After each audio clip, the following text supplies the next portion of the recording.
Hello, hello. Okay, my mic was muted. My mic was muted. So, what is up? What's going on? Surprise stream, maybe? Yeah, I just felt like it. I hope that's okay. I'm still a little bit puzzled with the statistics that YouTube shows me. It's fairly inconsistent.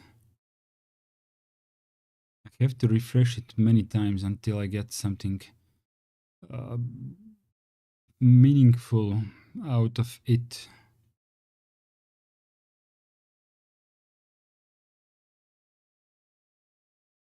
Concurrent viewers 0. I suppose that's correct. It said like 3 of you were waiting or something like that. But all is good. All is good. I don't know. When you come into the chat, type something so I am aware that I'm not talking to myself. Like type something here. Okay. Yeah. Good evening and good day, good morning. Is it a good night for anyone at this point? Could be, maybe. For people from Asia, maybe? Like from Moscow onwards, like fairly late in the evening, right? Average view duration 139. That's actually interesting. But 0 views, that's kind of odd. YouTube is so messed up with these statistics. I actually don't know if I'm talking to myself, but this is fine. This is fine. So I wanted to talk about something a little bit unrelated to what I usually talk about. And now I see somebody has joined. So welcome in, whoever you are, and type something in chat so that I know that, something is going on, right?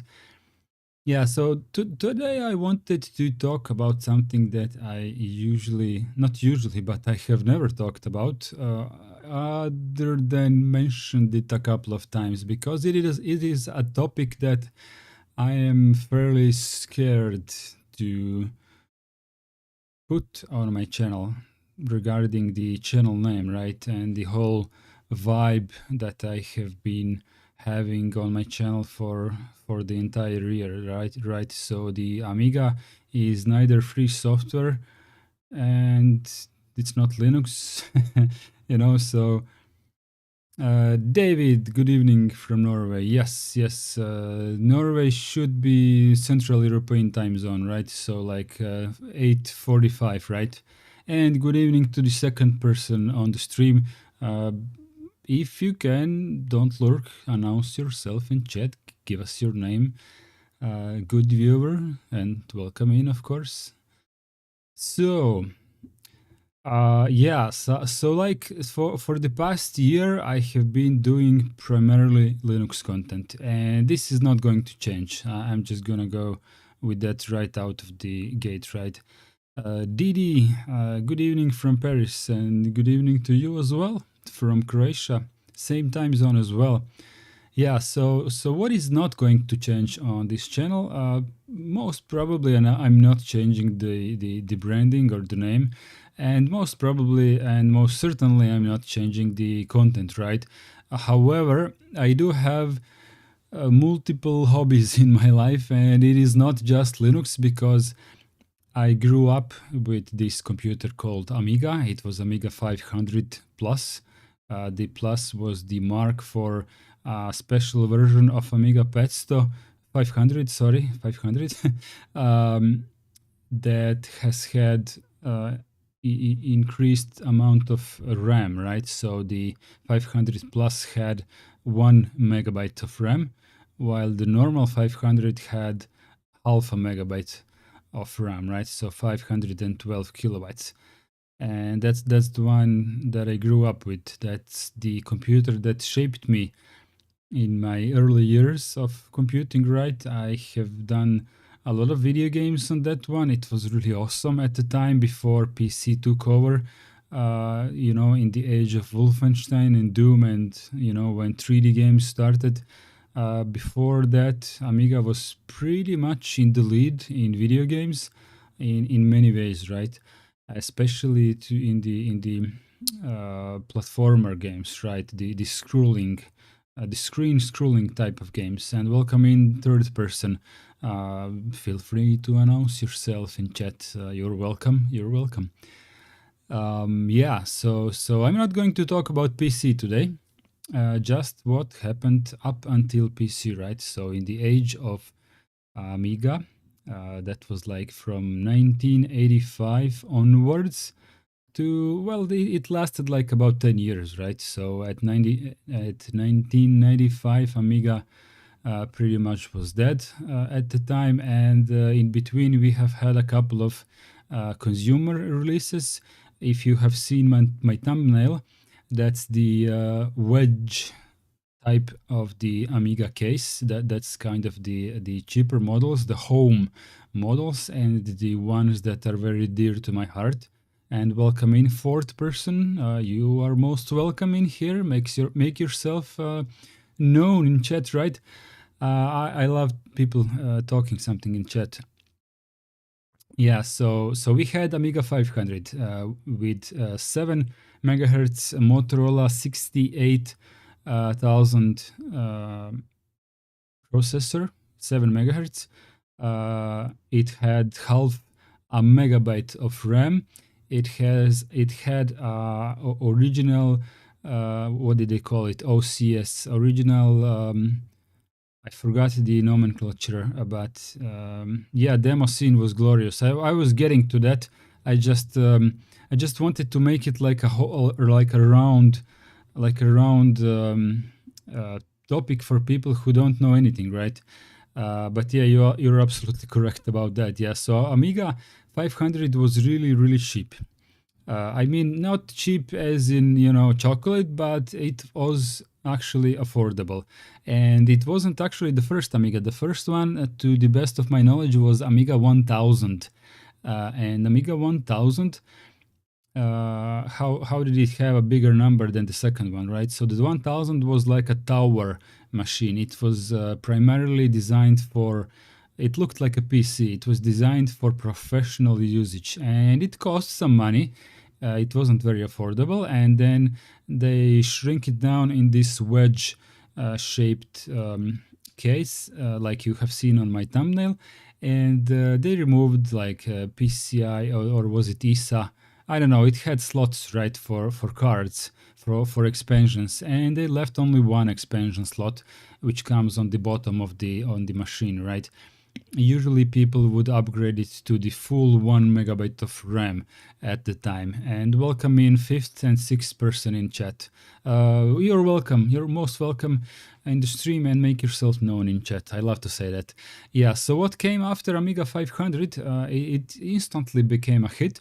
Then there were Amiga 500 Plus, which didn't come that soon. It was like a 5-year difference, I think, between these two. 500 Plus was basically a slightly improved version of Amiga 500, right? It had 1 megabyte of RAM out of the box. It was upgradable to 2 megabytes. That's chip memory, right? There is different types of memory in Amiga, and I'm going to get to the technical details a little bit later. It had also 7 megahertz Motorola 68,000 CPU. It had a slightly improved graphics chip called ECS, like enhanced chip, and it had a newer Kickstart out of the box. Kickstart is basically a chip. Let's call it a BIOS. Not quite BIOS, but it serves a purpose somewhat similar to BIOS on PC, right? It wakes up the machine and it hands over loading to the operating system, depending whether you have been loading it from a floppy disk, such as these, right? These guys here. That was the fairly normal thing for Amigas today. Rarely anyone had money for hard drives and hard drive controllers. And then Amiga 600 arrived, which was slightly smaller without the keypad, the numpad, but it had a built-in hard drive controller. So that was a step towards the age of hard drives. And then Amiga 1200 arrived, which was once again full-size wedge design with hard drive controller, faster processor, 14 megahertz, out of the box, 2 megabytes of chip memory, expandable to whatever you want, right? You can expand that one quite a lot, and it had AGA chipset called advanced chipset, right? So all of that circles the home computing with Amiga, but of course these home editions were followed by the professional ones that were towers and a lot more expensive. Amiga 1000, 2000, 3000, 4000. Amiga 4000 is the most powerful one that has arrived out of the box.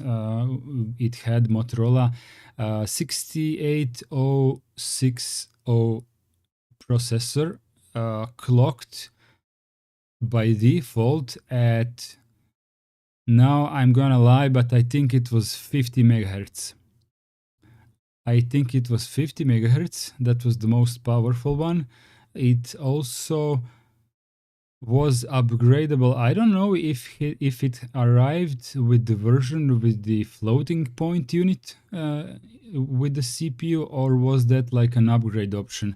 But I am absolutely sure that there were this most powerful Motorola processor, the 50 megahertz one, 68060, with the floating point unit coprocessor, right? Let's call it like that, because some of the more advanced software for Amiga had some use of the floating point math, right? So if you would run such a software that required floating point unit, then this software was able to run with some software specialized for conversion, but it ran really slow. So you would need the FPU unit in these machines in order to get all of the performance, right? And I can see that I'm getting boring to some of the viewers, so I'm just gonna go ahead and switch to another stream here. Yeah, I wasn't gonna go to the right back, but yeah, I have actually my Amiga running at this moment, and I'm gonna show it to you, whoever is remaining in chat. Let me see if I can point it down. Yeah, so this is Amiga 1200 with the original tank mouse connected to the back, and I have removed the floppy drive, and I have replaced it with a floppy emulator, because floppies are really a pain in the ass in a lot of senses. So I just use, basically, where is it? I use USB sticks such as this one here to put floppy images on the stick, right? And I put it inside the floppy drive emulator, and with some buttons I can load up different floppy images. So the actual Amiga is convinced that I have inserted an actual floppy disk into the floppy interface. So this is really convenient nowadays, when floppies are not only unobtainium, but also they are unreliable, and even the new ones, if you can buy them, they are even more unreliable than the old ones that have been produced to be as reliable as possible, but nowadays they're just produced like shit. So I'm not even bothering with those nowadays. So what I have on this machine here is quite a few mods actually. So I'm not sure if I can turn it properly so that you can see it on the camera. Let me see what I can do with the camera. Okay, actually I can do this. Let me go ahead. Okay, so from the beginning we have an empty slot here. This was normally unused on new Amigas, right? You would have to remove the plastic cover if you were going to install something here. What I have here is basically nothing, and I'm going to come to the fact what the white cable is, right? But basically in this slot, let's call it a slot, there is nothing really in here. There is just a cable going from the guts of the Amiga. And this is very poorly designed on my end, but I need a 3D printer to make this right the way I want it, right? So what we have further on here is the two DB9 ports. Usually the first one is for the mouse, the second one is for the joystick in most normal scenarios. However, if you are playing a multiplayer game, you can absolutely plug in two joysticks into both of these ports, because those are the same ports. And what comes next is, I cannot actually see on my let me just make the picture bigger so that we can all see it properly, right? Now I see that we lack some light here, but that's okay. That's okay. I think we can deal with this. So the following port here, I think this is a printer port, to the best of my memories. Let me just see it.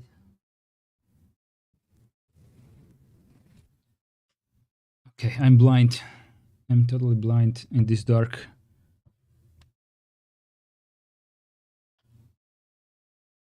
Okay, the following is a disk drive port, so the external disk drive, and my beard is getting in the way. And then we have a printer port, and then we have a parallel port. No, serial and parallel and sound and RGB out. Okay. That got me sweaty already, standing like that.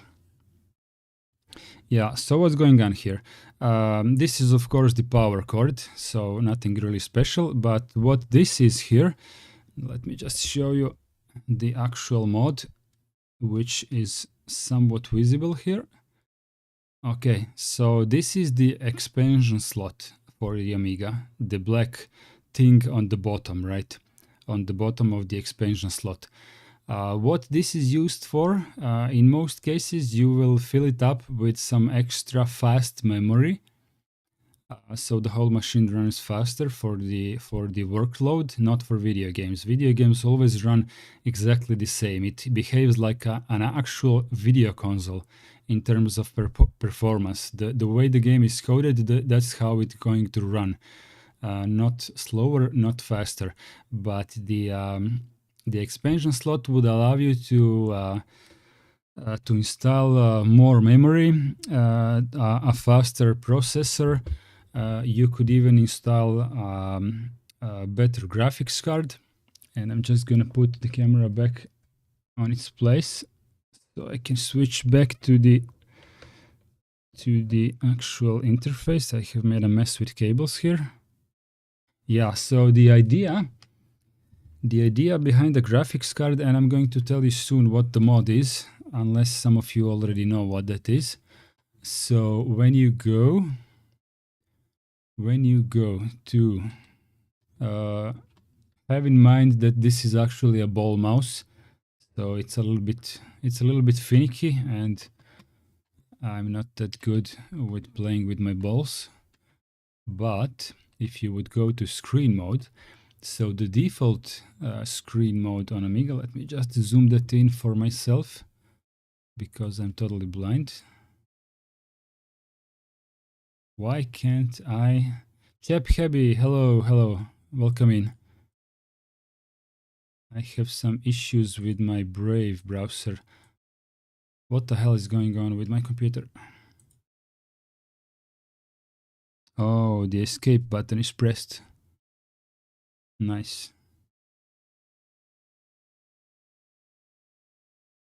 Okay, let me just maximize this window so I can actually see what I'm doing. Nice. Now I have a 30-inch Amiga screen. Good. Welcome in everyone. I missed the LPI Sunday. No worries, chap. Happy you can watch the video on demand. It was actually pretty good. We did a lot about the mount command quite a lot. What I was trying to explain is that there are some default modes in which Amiga works, right? So what you see here is the absolutely maximum what the Amiga can do, and it is interlaced. So this is the default mode, 320 by 256. This is a regular Amiga resolution, and this is the resolution in which most video games work. Some of the video games can switch the resolution up. Some of them actually switch the resolution mid-gameplay. For example, Pinball Illusions or Pinball Fantasies. One of these pinball games. It works in a way that it scrolls up and down, right? So the pinball table is like zoomed in on the bottom, and when you eject the ball, then it follows the ball. Where the ball is there, that's where the screen goes. But it's really large and zoomed in. But at some point, you earn the right for the game to drop like 5 balls at the same time. And in that case, the game switches to like a portrait mode, sort of.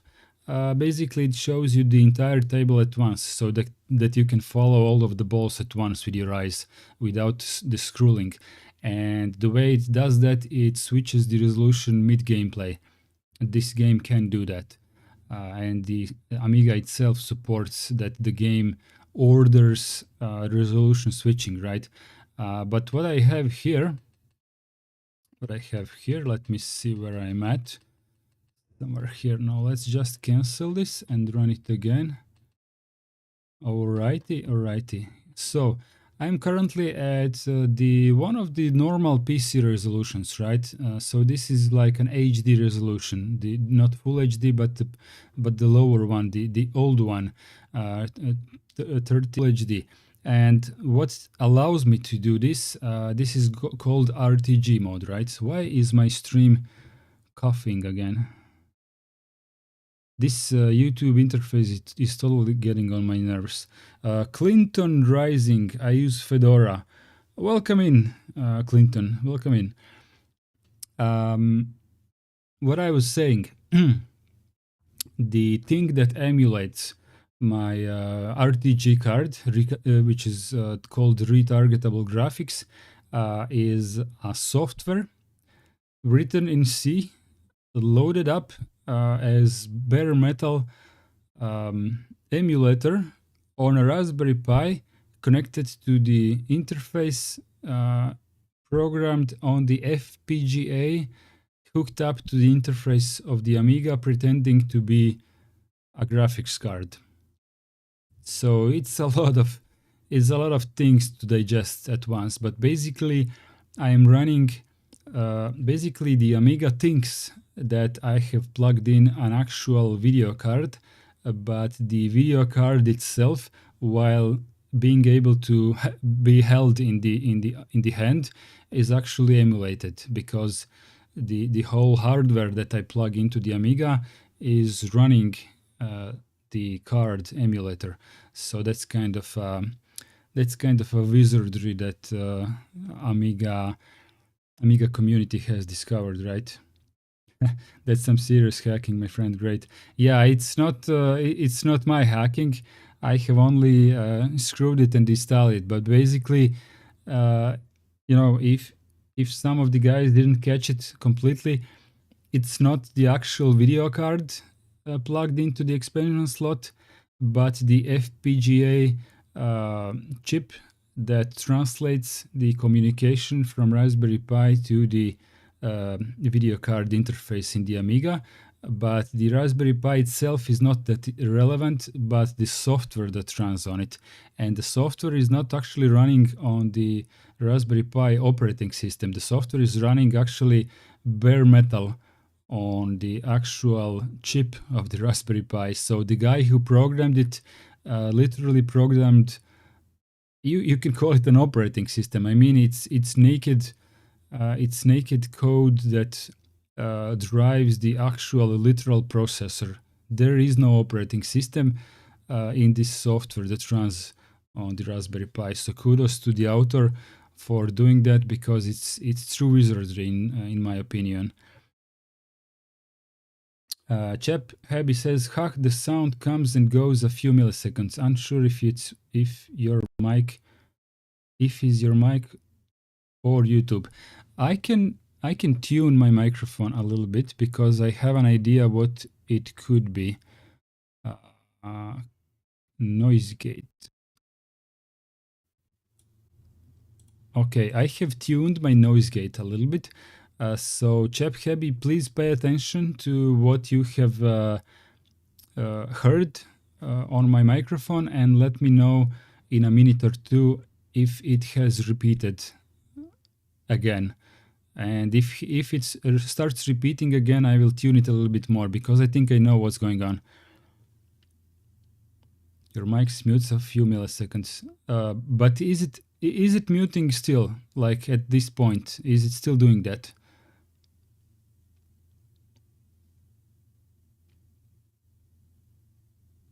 I can continue talking, so you can give me a straight answer. I can see my VU meter from the microphone, and I would say that my mic is not cutting. Whether my stream is being problematic in terms of internet transfer, that could be a problem, but I don't think so. On my end, it sounds good. So Didi says, Jonathan says no muting. Didi says no muting.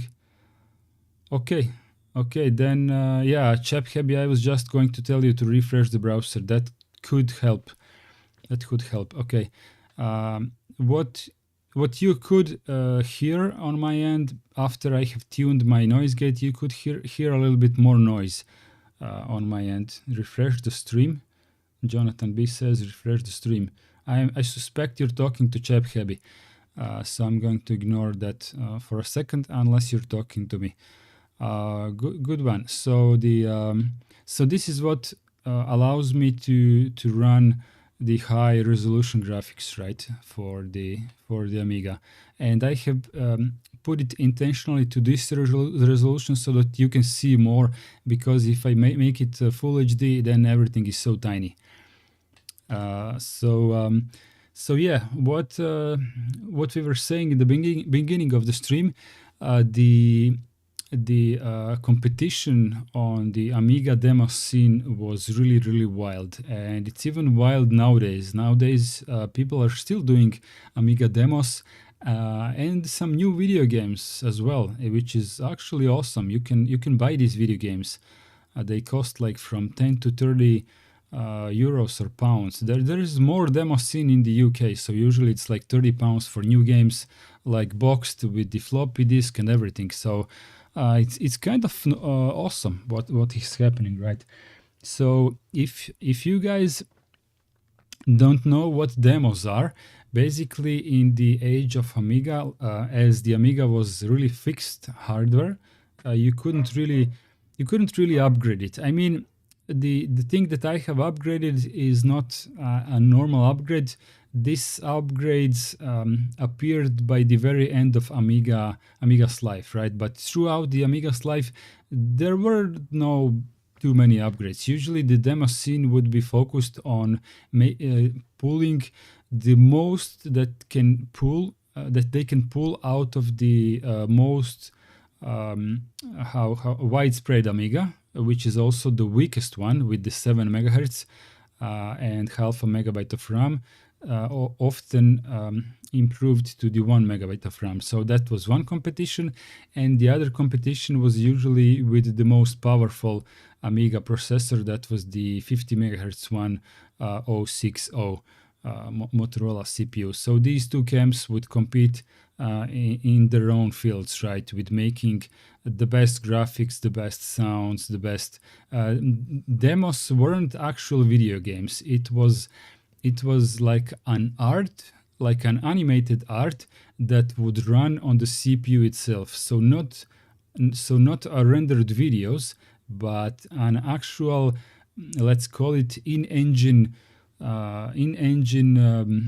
cutscenes. Let's call it cutscenes like from the modern video games, right? So programmers would compete in making as best graphically impressive and sound impressive cutscenes, right? So everything would animate pretty much automatically, but you would get an experience like watching a music video or something, but in terms of Amiga's graphics, right?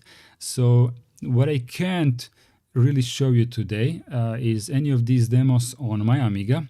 I might be able to prepare some of them for some other time, but what I'm missing today is I'm missing a converter from SCART, from my RGB out to the HDMI input of my streaming machine. I don't have the converter.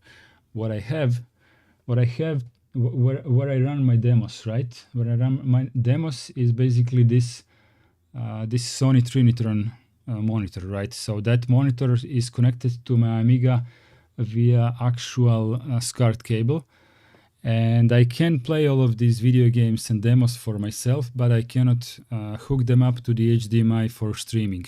How I did this part, this is not RGB out, this is HDMI out from the emulated graphics card. So this is what I can stream today, but I need some more hardware for the signal conversion so I can show you everything that Amiga can do, right? Jonathan B says, I owned Commodore 128, the successor of 64. Yeah, okay, with BASIC.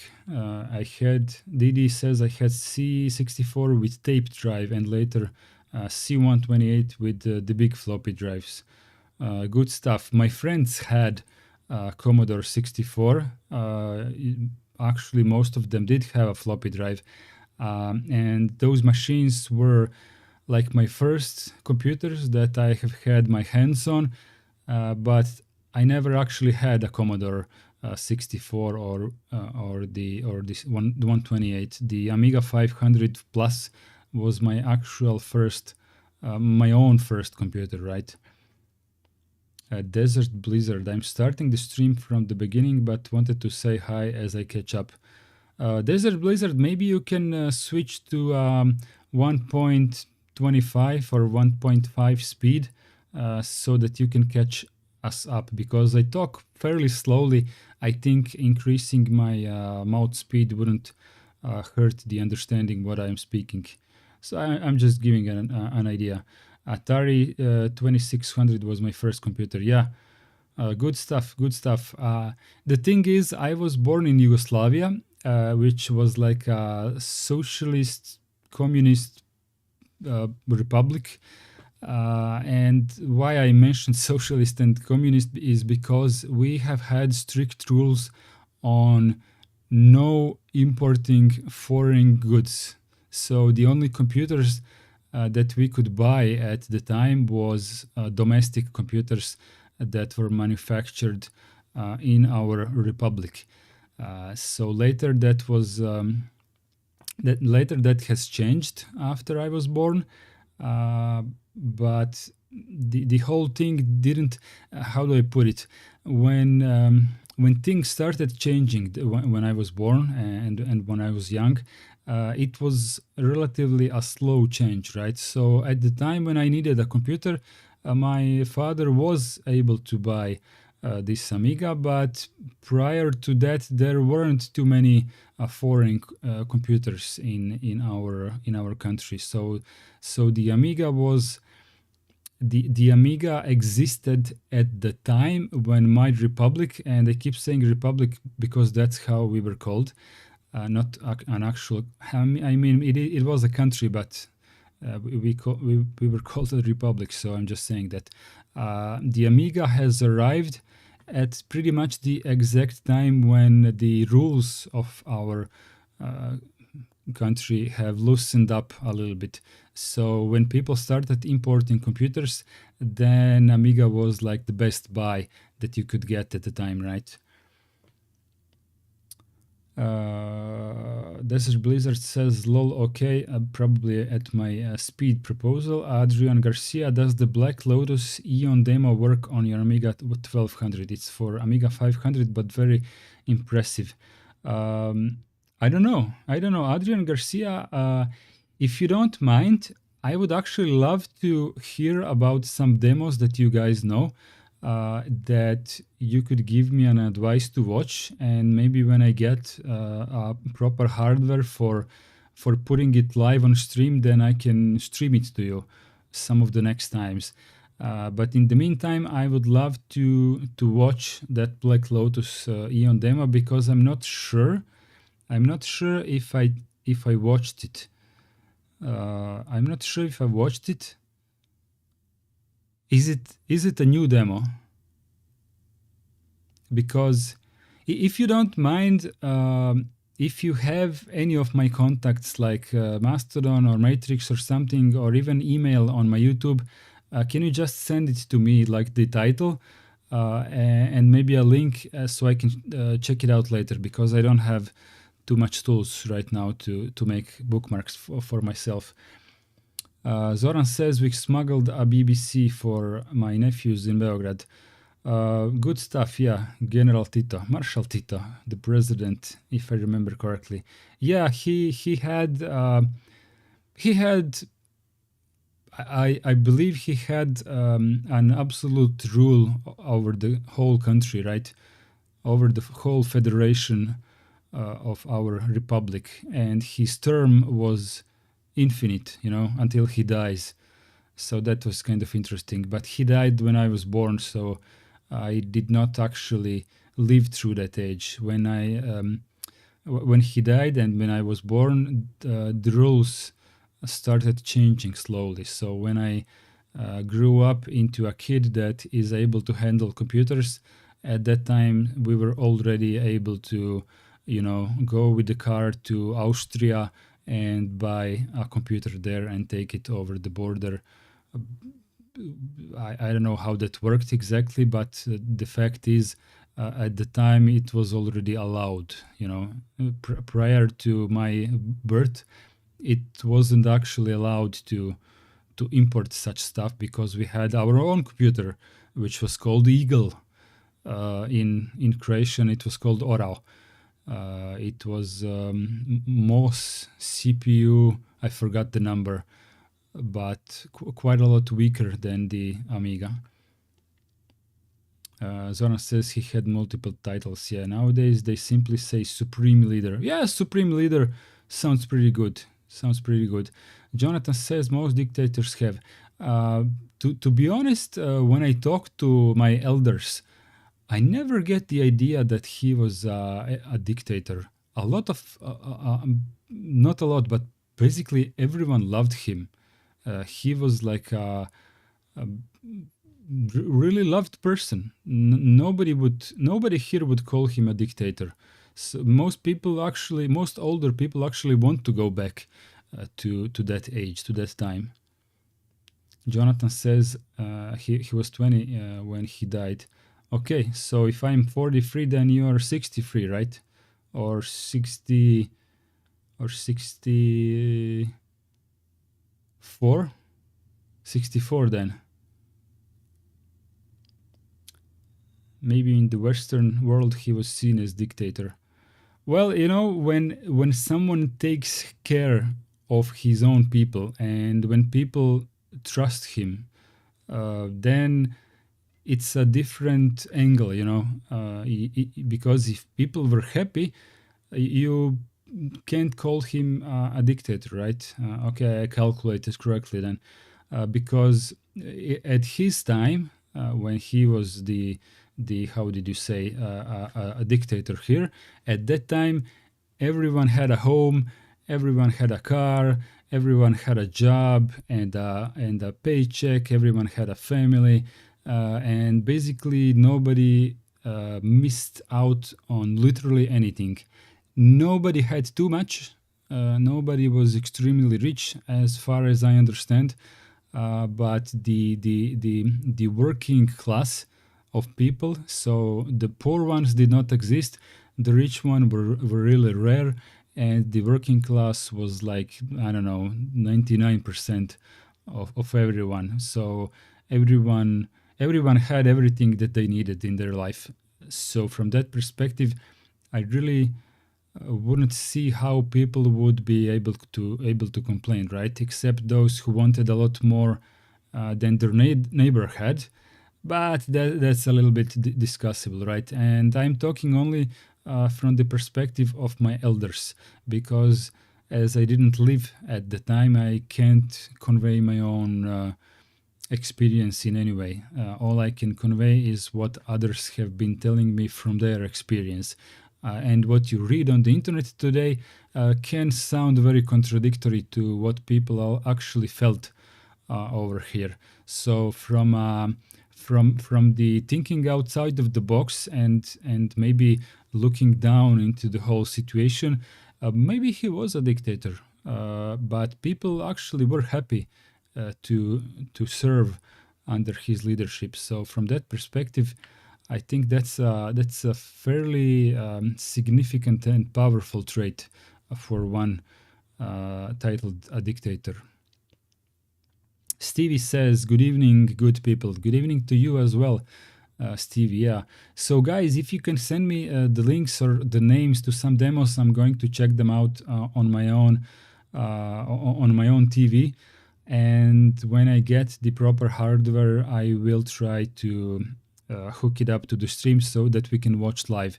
What I could do on this stream is play some videos from YouTube, like recorded ones. But what is stupid about watching videos, or not videos, demos as videos on YouTube is that this is not genuine material. This is a recording of a genuine material. So it is like, it is like watching a video game being played on stream. It's a little bit rough. Adrian Garcia says Eon is a demo presented in 2019 at the Revision party. Okay, I definitely know Revision. Today it is the best Amiga demo, along with Batman Rises from Batman Group, which was presented at the Poseida's party in 2022. All right. I will not say that I know the demo by name. However, I did watch quite a lot of the Revision demos, so I may have seen it. I just may have forgot the actual name. Let me go with you through some of the stuff in the Amiga operating system. Stevie says, "I've seen your video on OpenBSD installation. What would you say are key differences between OpenBSD and something like Gentoo?" What kind of an answer do you expect, Stevie? Because the question is a little bit odd. First of all, Gentoo is a Lego set made from a bunch of different parts that is being produced like every other Linux distribution. You have Linux kernel, you have an init daemon, whichever you pick on Gentoo, because there are multiple. Then you have a package manager which downloads the source stuff from the repository, then compiles it with default flags as the package manager is configured. What else is special about Gentoo? The regular Linux stuff, right?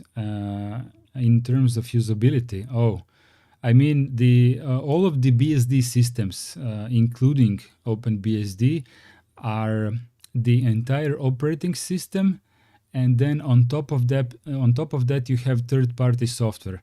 So usually when we say Linux, we usually mean like Gentoo, Debian, Ubuntu, Arch, Fedora, and stuff similar like that. Usually people, when say Linux, they mean something like that. But when you look at what Debian is, also the Gentoo, right? When you look at any of the Linux distribution, why is it called a distribution? Because it distributes a lot of stuff that is bundled together. So Linux is not an operating system. like BSDs. BSD is a complete operating system, and Linux is just a kernel on which someone attaches an init daemon of any brand. Then it attaches a graphical server or maybe Wayland, and then it attaches the services and some third-party software, but also the init daemon is by itself a third-party software. It's not a part of Linux kernel, right? So on Linux, everything is a third-party except the kernel. On BSD, you get the whole operating system in one, including the kernel and the init daemon and the core utilities. Everything is produced by the BSD team itself. Let's focus on one of the BSDs for simplicity. With OpenBSD, you get one installation which contains what is called on today's date OpenBSD 7.6. And OpenBSD 7.6 means that you will get the kernel version, the Tmax bundled in. I'm just talking out of my ass. The init daemon, the package manager, the networking stack, the web server, the firewall built in. What else is made? Open SSH that we use on Linux is actually coming from OpenBSD. So when you SSH into your Linux, you're using the technology that someone pulled out of the OpenBSD, right? So this is OpenSSH is actually a core part of OpenBSD. It is their product.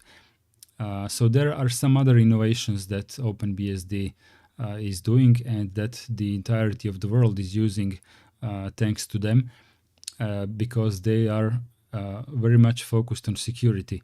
And what you get is a whole package as an operating system on which you can or don't need to install third-party packages. And by third-party packages, I mean NeoVim, KD, XFCE, Wayland, or stuff like that. These are third-party packages that can be attached to the operating system. And what is a little bit specific about both OpenBSD and FreeBSD, and I'm absolutely sure about FreeBSD, but I need to double check with OpenBSD, is that, for example, you have FreeBSD version 15, like the current operating system, and the previous one was 14. But the third party, so these are stable operating systems which remain the same until it's time to upgrade, like Debian from 11 to 12, right? But this is Debian is a lot of Lego bricks, and the BSD is like one operating system.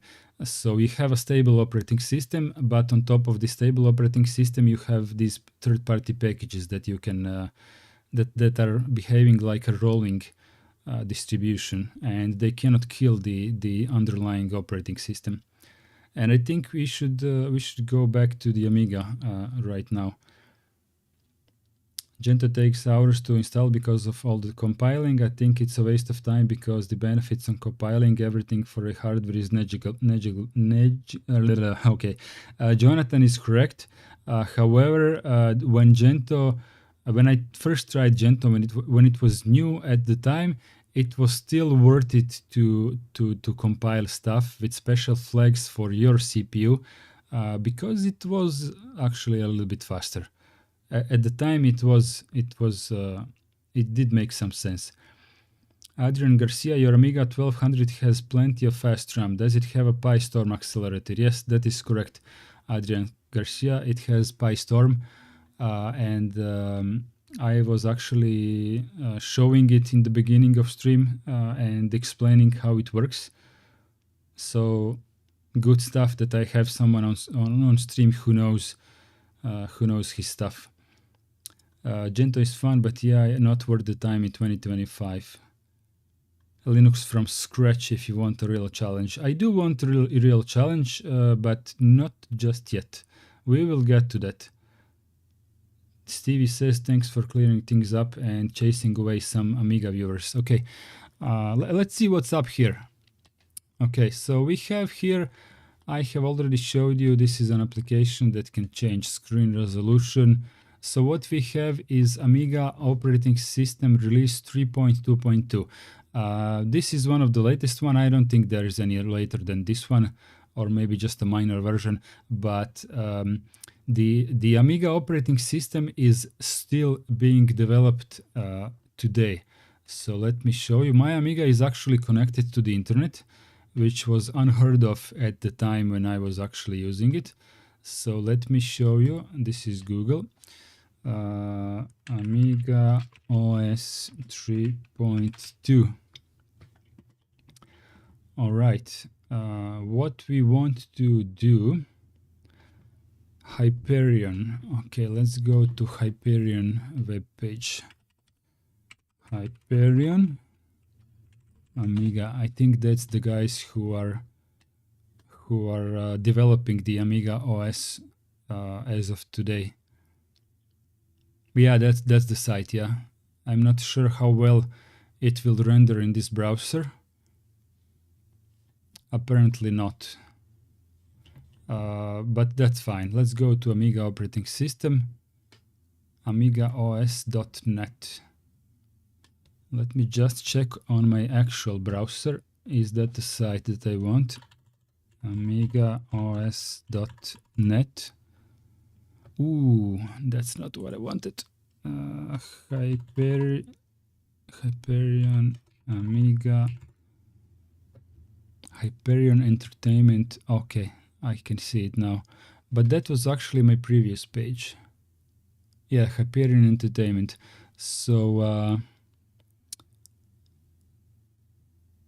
I'm looking at the actual web browser, because the one on the or is it here?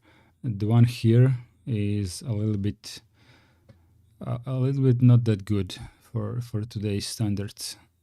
Archived news, games, fax, downloads, Amiga OS. Oh yeah, there is a newer version.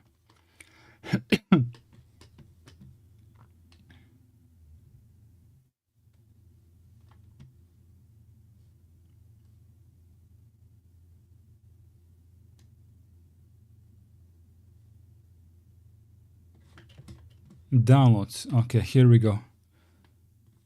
I will not update my Amiga OS now. That would take a while.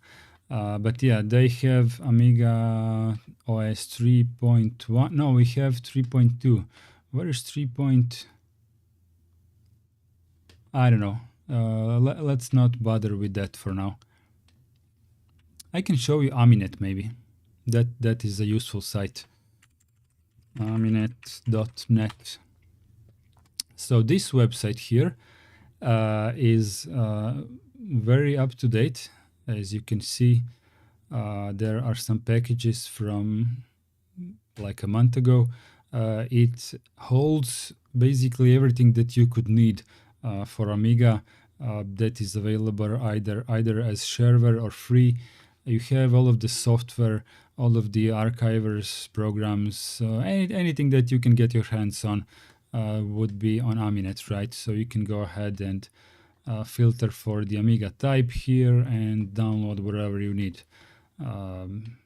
So yeah, let's see how my website looks like on Amiga. It will probably break because it has JavaScript.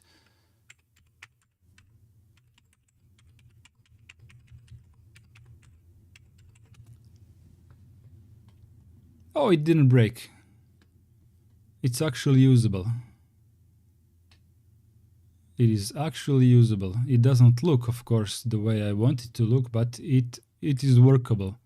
You can go to configuring Spotify daemon, click it, and it will load everything that needs to be loaded. Good stuff, good stuff. All right, are you sure you want to quit the browser? For now, yeah.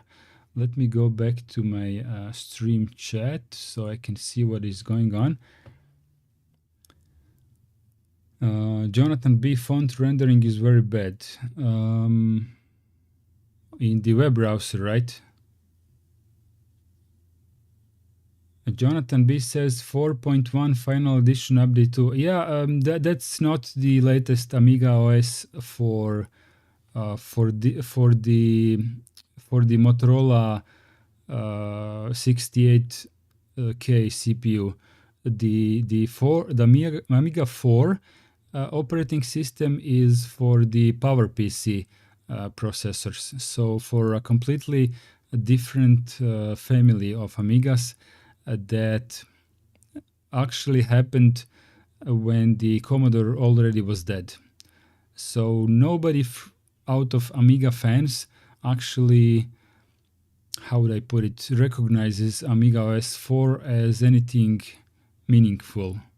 It could have been, but as it happened after the Commodore already died and bankrupted, then nobody really cares about that. There are some enthusiasts, but very few of them. Most of the today's enthusiasts, and trust me, there are thousands of them, from my age to like 60 years old or 70. There is a span, right?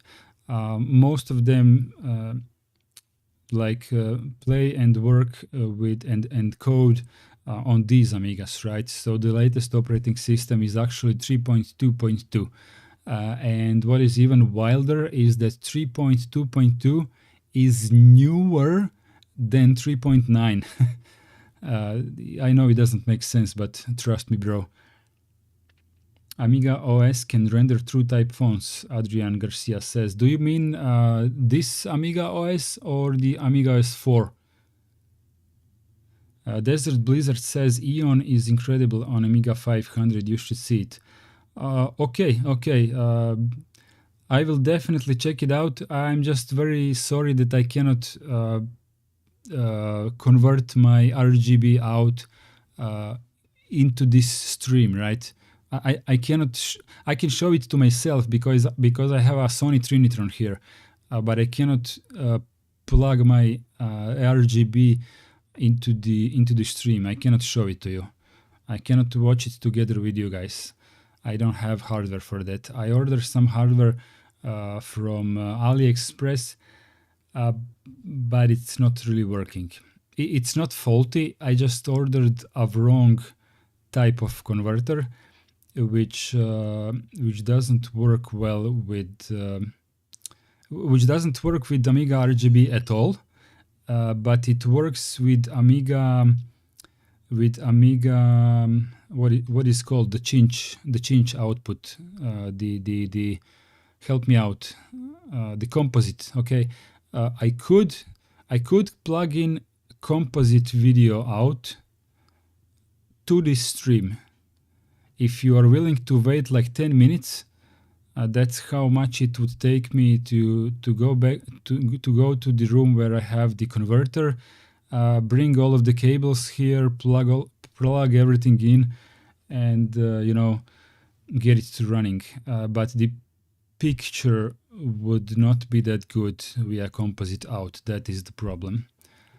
So in that regards, maybe some other stream when I can get the actual RGB functional. But I will make sure to watch the Eon, at least for myself, to get the feel for it. Let's see the local. Okay, so it has my country here, though not the Croatian language, just the local. You can play with inputs, mouse speed, and stuff like that. Pointer. This was actually one of my I will not say favorite, but it was it was one of the programs that I used quite a lot when I was young. Right, I actually enjoyed drawing my own cursor for the Amiga. Right. Actually, let me remind myself how this works. Why can't I draw? Oh, it's the default color. Okay.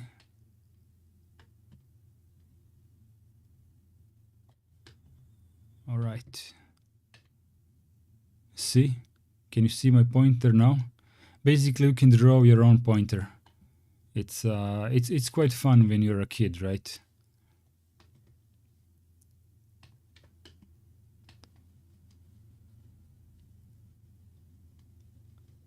La la la la la la la la la la la. I could do this more effectively, but I quite enjoy removing pixels one by one.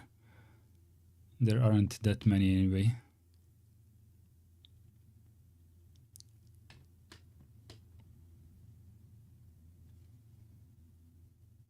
I'm just watching my hand, which is what I'm trying to reproduce.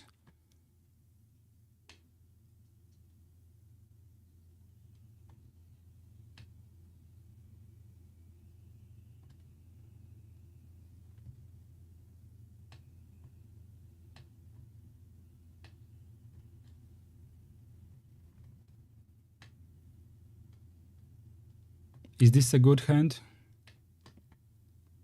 Ah, not bad. Not bad for a first attempt. We have a hand. Or a rabbit. It is a rabbit, isn't it? Okay, ASL, as in age, sex, location. Who remembers that? Of course, that's not what it means, but my first attempts at internet chat definitely included the letters ASL quite a lot often. Printers, we don't have a printer. Sound, time. The time. Oh, the time is actually working. How did I do that? I don't even remember how I tuned the clock. How did I tune the clock? Oh, I think I know how. Yeah, who asked me for Adrian Garcia asked me for PyStorm, right? So what I forgot to say is that I have two Raspberry Pis in my Amiga. So the first one is emulating the graphics card, this one, the RTG card, and the hard drive and the RAM memory. It can actually emulate the wireless card as well, but it was when I was last. I played with this Amiga like half a year ago. It was offline for a long time until today, and the last time I tried it with PyStorm, the Wi-Fi was somewhat unreliable, and I'd like things to just work, right? I don't care about speed too much. So what I did is I used another Raspberry Pi, the Zero model, with another board that together sit on the Amiga 1200 clock port, if you know what that is. It is basically another expansion port with 3 megabits connection, I think. And the way that this works is it expects a hardware clock to be inserted here, but it has too much bandwidth for that purpose.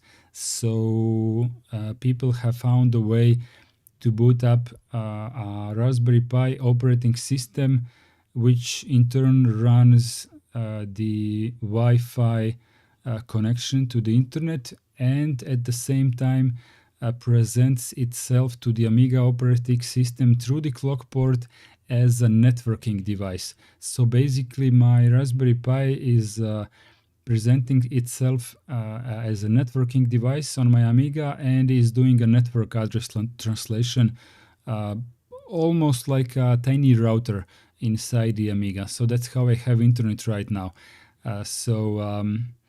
What else this Raspberry Pi Zero is doing is it is running two more things. It is running a clock server for the Amiga.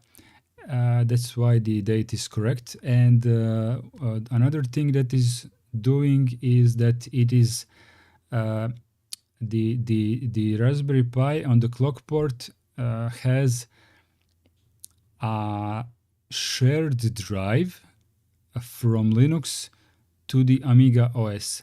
So the way I put my demos onto the Amiga is in two ways. I can go with Amiga web browser and just download the demo. So this is what I could do right now, for example. Do you guys know where the Eon demo is? Which maybe revision party, right? Eon Amiga demo download. Let's see if I can fetch it like this. Eon by Black Lotus. Okay, let's go with the first link. So this is one of the ways I can download stuff for my Amiga, of course, the normal internet connection. But before I had internet working in the Amiga, I have been using the shared drive. So what I would do is I would transfer the file from my PC via SCP, secure copy via SSH connection from my PC to the Raspberry Pi. I put it into the right folder, and then I mount this folder onto the Amiga, and then I copy with the file manager, right? So if I do this, for example, let's go to the shell and pay attention what happens here, where my mouse is. Look at my mouse. Okay, what happened here now? What happened is that PyDisk has arrived. Why has it arrived now? Because I have made it so that when I run Amiga shell, then it auto mounts the Pi drive, right? I will show it to you. So when I go to PyDisk, so this is literally a mounted Linux drive. Okay, let's clean up this. Clean up by name. Okay, window show all files. Let's clean it up once more.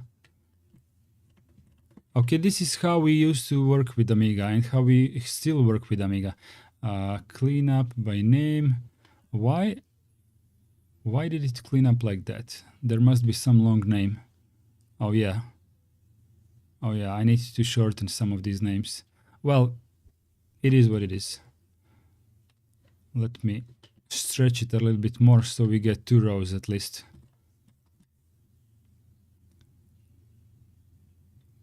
Good. Okay, let's go. Let's drop this into the background for a moment, and let's go to the Amiga shell. I want to show you something. So I can show you the contents with the ls command, like on Linux, right? I can show you the contents of the folder where I am right now. Print working directory, that doesn't work. Okay, but what I can do is I can go Amiga OS drive. Okay, so what I can do is list what is over here. I can do the Pi disk, and I can list what is on the Pi disk, right? And this is the basically the normal command line. I think I even had Emacs, micro Emacs installed, but I'm not sure if it's still installed. What I wanted to show you is the command pi, and what the pi will do is uname -a. Can you read this? Is the font big enough? So where I am right now, I have now basically logged into the Linux of my Raspberry Pi that sits via a connector board on the clock port of the Amiga.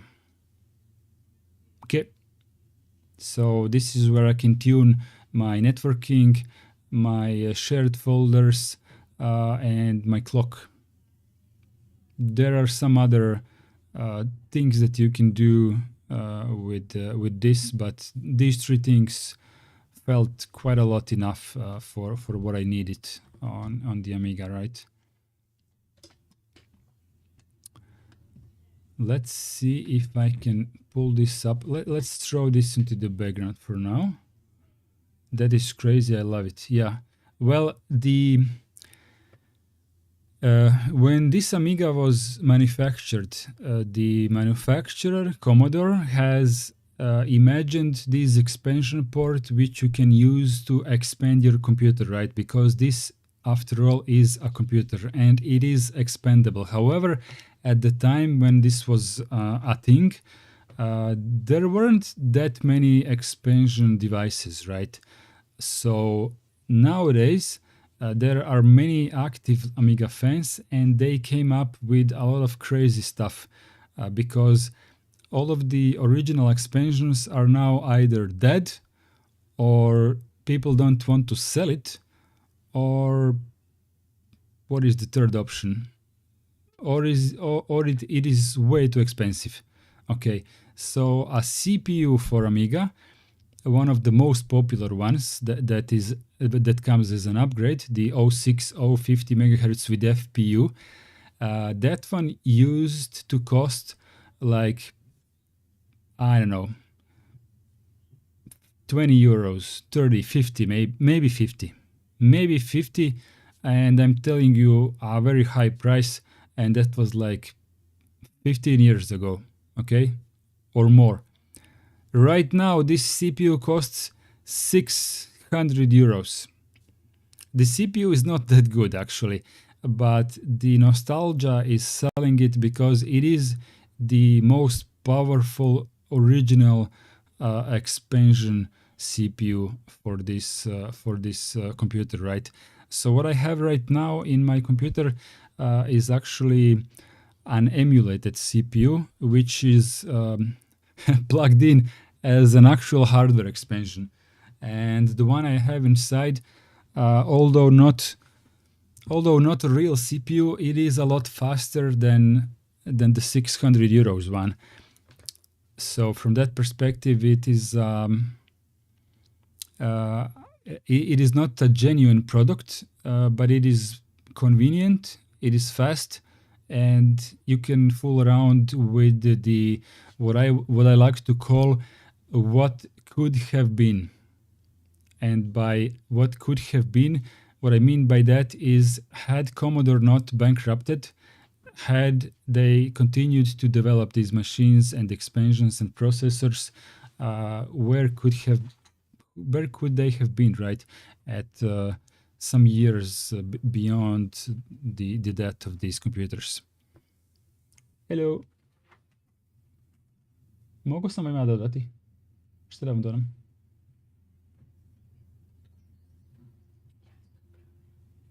A nek se Vanja obuče pa nek dodaj.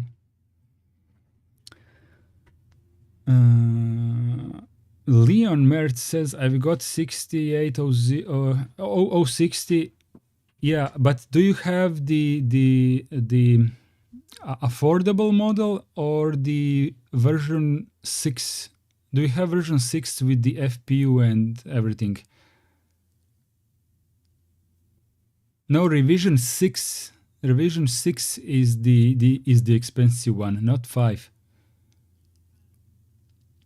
Revision 6 is what the holy grail is. Desert Blizzard says the Vampire V4 is what could have been. Amazing hardware. Well, I suppose you're right about that. The only thing that slightly bothers me about the Vampire is that it is not, how do I put it? The thing about Amigas is that they have been fixed hardware. Both OCS, ECS, AGA, and what should have been Saga. Okay, so maybe the Vampire is what should have been, but the problem with Vampire is that it is FPGA. So being FPGA, it is somewhat of a moving target, right? They can develop it more, right? So from that perspective, it's kind of a product which I cannot really fit. I'm not hating it. I just don't know where to put it. I'm not sure how to think about it, because the actual Amiga, so when I want to run actual demos, I love to run them on my actual graphics chip, right? So okay, I have AGA, but most of the demos actually work on it. OCS demos, right? It's not that big of a problem. But this is fixed hardware, right? This will never change. And when people compete today in 2025, they produce code for Amiga 500 or for Amiga 1200, sometimes the normal one, the stock one, sometimes with the 060 processor, right? If they want to get the most out of it, but nobody really makes demos for Vampire, because Vampire is it is nothing. I mean, it exists in some kind of a limbo shape. I know. Help me out. Help me out. What is Vampire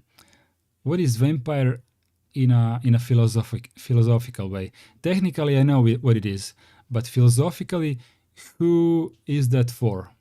That is what I would love to understand. Who is that for? I know a guy who do you know Phase 101? He told me our Amigas are going to all die someday, and Vampire is here to replace them, so that we can continue playing with real hardware, so that we can emulate in hardware the real Amiga 500, the real Amiga 1200, right? But we're not there yet. We can still rock our actual Amigas. They're not they are resilient machines, right? This one has like, I don't know, 32 years. This one is 32 years old. It works. It has been recapped, and that's all it takes for it to continue for another 30 years. I'm pretty sure it will not die unless I fry it with too much electricity. Speaking of electricity, I need to get a better power supply.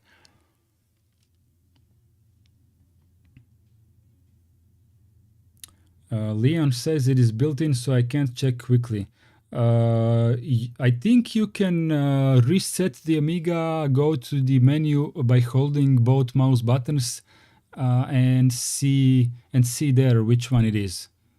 I'm not entirely sure, but either you can see it there, or with the system info application in the Amiga OS, but that's the software that you would have to download and install. What is it that I wanted to do here? Why was I on this web page? Because I wanted to download. Desert Blizzard, you highlighted the core of the problem. We don't want new hardware, but at the same time, everyone wants a PyStorm. Strange situation. Yeah, so the thing about PyStorm is this is a very, very good topic, because PyStorm is even worse than Vampire in terms of not being an actual product, right? So into the, how do I say it, into the Vampire engineering, some more effort went to it to design it as hardware, right? It is FPGA, so it is programmable, but they did put a lot of effort into making it a product, right? At the same time, contrary to the Vampire, PyStorm is not an actual product. It simply emulates an existing CPU. It is 040 with the FPU, with the MMU, I think. No, it doesn't have MMU. In the EMU68. I don't think it has MMU unit, but that part isn't that important. What I'm trying to say is that it emulates the existing CPU. It just does this as fast as it can. So the speed of the emulated processor is not fixed. It moves. It's a moving target depending on what the Broadcom CPU is doing. And what else is a moving target is the fact that you can do it with Raspberry Pi 3 or 4. You will get different speeds but the exact same emulation. So you don't have a fixed product for which you can develop any software as you would for an actual Amiga, uh, pretty much including the Vampire, because they are fixed targets, right? That was the most fun part of the demo scene. Demo scene would not exist if there weren't limits. Limits are the most fun part. Who can make the best thing with what we have in our hands? No upgrades, no tricks, no virtual megahertz, right? So what the PyStorm does to all of the PyStorm owners is basically it gives us, as I said, it gives us what could have been scenario for people who want a desktop operating system, because I can run this in full HD, I can run this in infinite colors, practically, right? I can run professional software on this, which requires a lot of processing power. I can run modern applications. I can run internet, web browser. I can act and pretend that this is my daily driver, right? So obviously it cannot be, because it is too limited as an operating system to replace an actual daily driver, right? But at the same time, let's just close iBrowse for now. I'm going to download the demo later. I can't even run it here, so it doesn't matter that much. So what people are doing, for example, if you can see on the left side of the screen, there is a Mastodon icon. Someone made Mastodon application for Amiga. It is an actual Mastodon application. So you can see that I'm logged in as Dart at my own Mastodon server, Silver Sword Online. This is my server.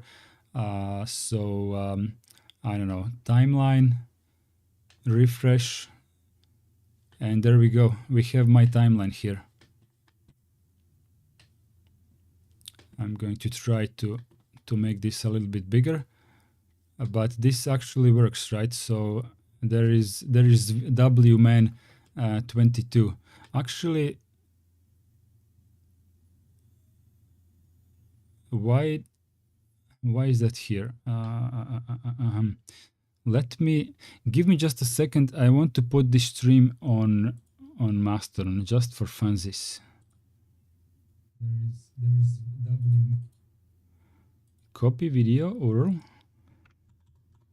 Silver Sword.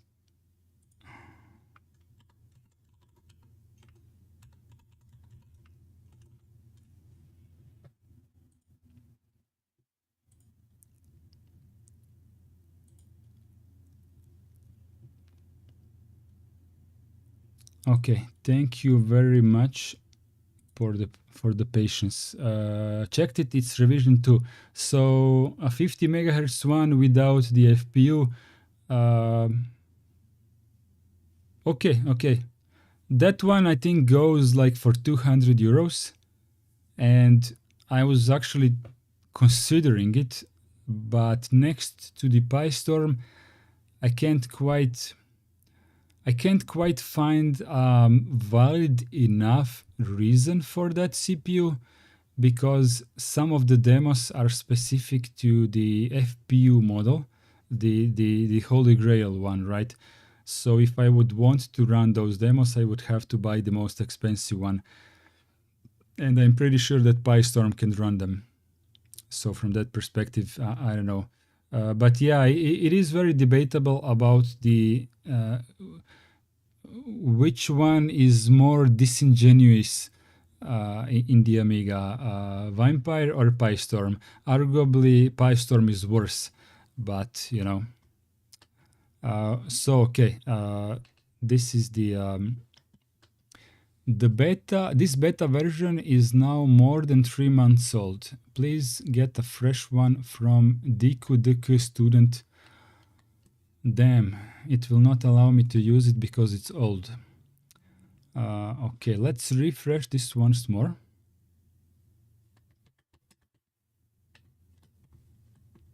Oh, it allows me to use it. Okay, good. So when you double click one of the posts on Mastodon, it opens up in a new window.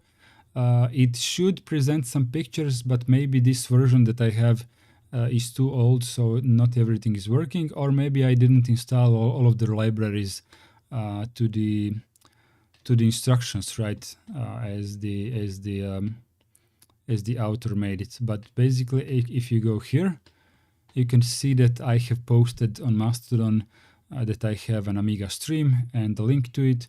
So if anyone will want to join from Mastodon after I have posted this, you're most welcome here. Leon or Ion Merz converted back, it was about 280 to 300 euros. I'm the first owner and 30 years old now. Oh, so it's not one of the new cards, right? It sits. Where does it sit? Is it one of those Blizzard cards, or what were the names? I forgot actually. On what kind of a board does it sit? The CPU itself. I'm just mildly interested, because with the new ones you can buy the what the new board is called, the open source one. Terrible Fire. Yeah, Terrible Fire boards.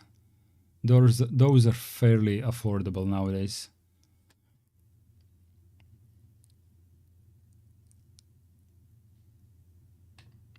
I will not download the new Amidon now. I don't think that matters. I have showed you what it looks like. It's Blizzard. Yeah, that's what I thought.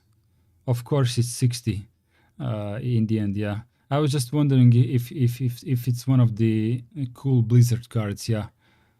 One of my friends drooled over those Blizzard cards back in the day, and he was quite, how they say, richer than me. He had a hard drive on his Amiga and a modem and a CD-ROM and all kinds of stuff.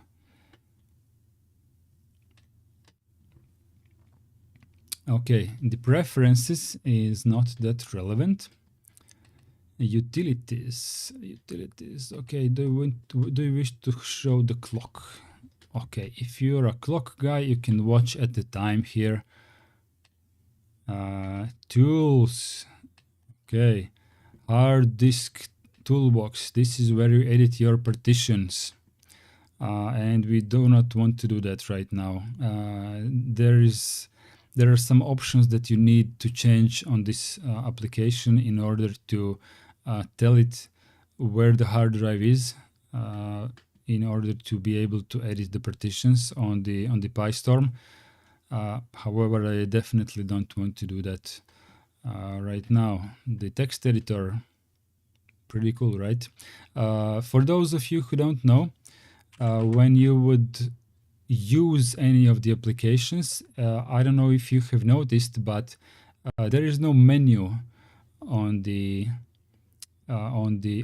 this application or any of the applications, because the way Amiga worked is you would hold the right mouse button, and when you would do that, the menu on the top would appear for the focused window, right? So you can see that you can go to the new project, open. This is regarding the text editor, right? If you go to the about, it will say text edit, and some of the information about the Hyperion company, etc. If you hold the right mouse button again and go to edit, you can see the copy, paste, select all of the stuff that you would expect from a text editor, but crunched into the global menu. You could tell it which type of the file is. Maybe we can switch to C and see if it understands any of the C code. Oh, this is the English keyboard. So there's my okay. Include stdio.h. It's not marking anything, so I'm not sure why the file type C exists here. Adrian Garcia with the Blizzard PPC accelerator. Okay, PowerPC. Amiga OS had to control two different ESAs on Amiga 1200, 68K and PowerPC. But on that card, you could actually install Amiga OS 4.0 on the Amiga 1200, right? If I'm not mistaken. The Amiga OS 4.1, however, was not compatible with that card. I don't remember the exact reasons, but if I remember correctly, the 4.0 version of the OS actually worked on Amiga 1200 with the PPC accelerator. Okay, let's focus. Let's just quit. So, okay, we have tools here, right? So we have tools focused as a window. We can clean it up and do the windowing stuff, right? With the global menu. I love global menu. I want global menu everywhere. I actually love Ubuntu with the what was called the Ubuntu's desktop environment. My brain stuck a little bit, but basically the Canonical's desktop environment for Ubuntu, Unity, right? Unity had a global menu, and I liked it because, you know, nostalgia from Amiga. So I kind of vibed with that system. So it is what it is, right? Rex Master for scripting, fonts. What do we have here? Workbench startup.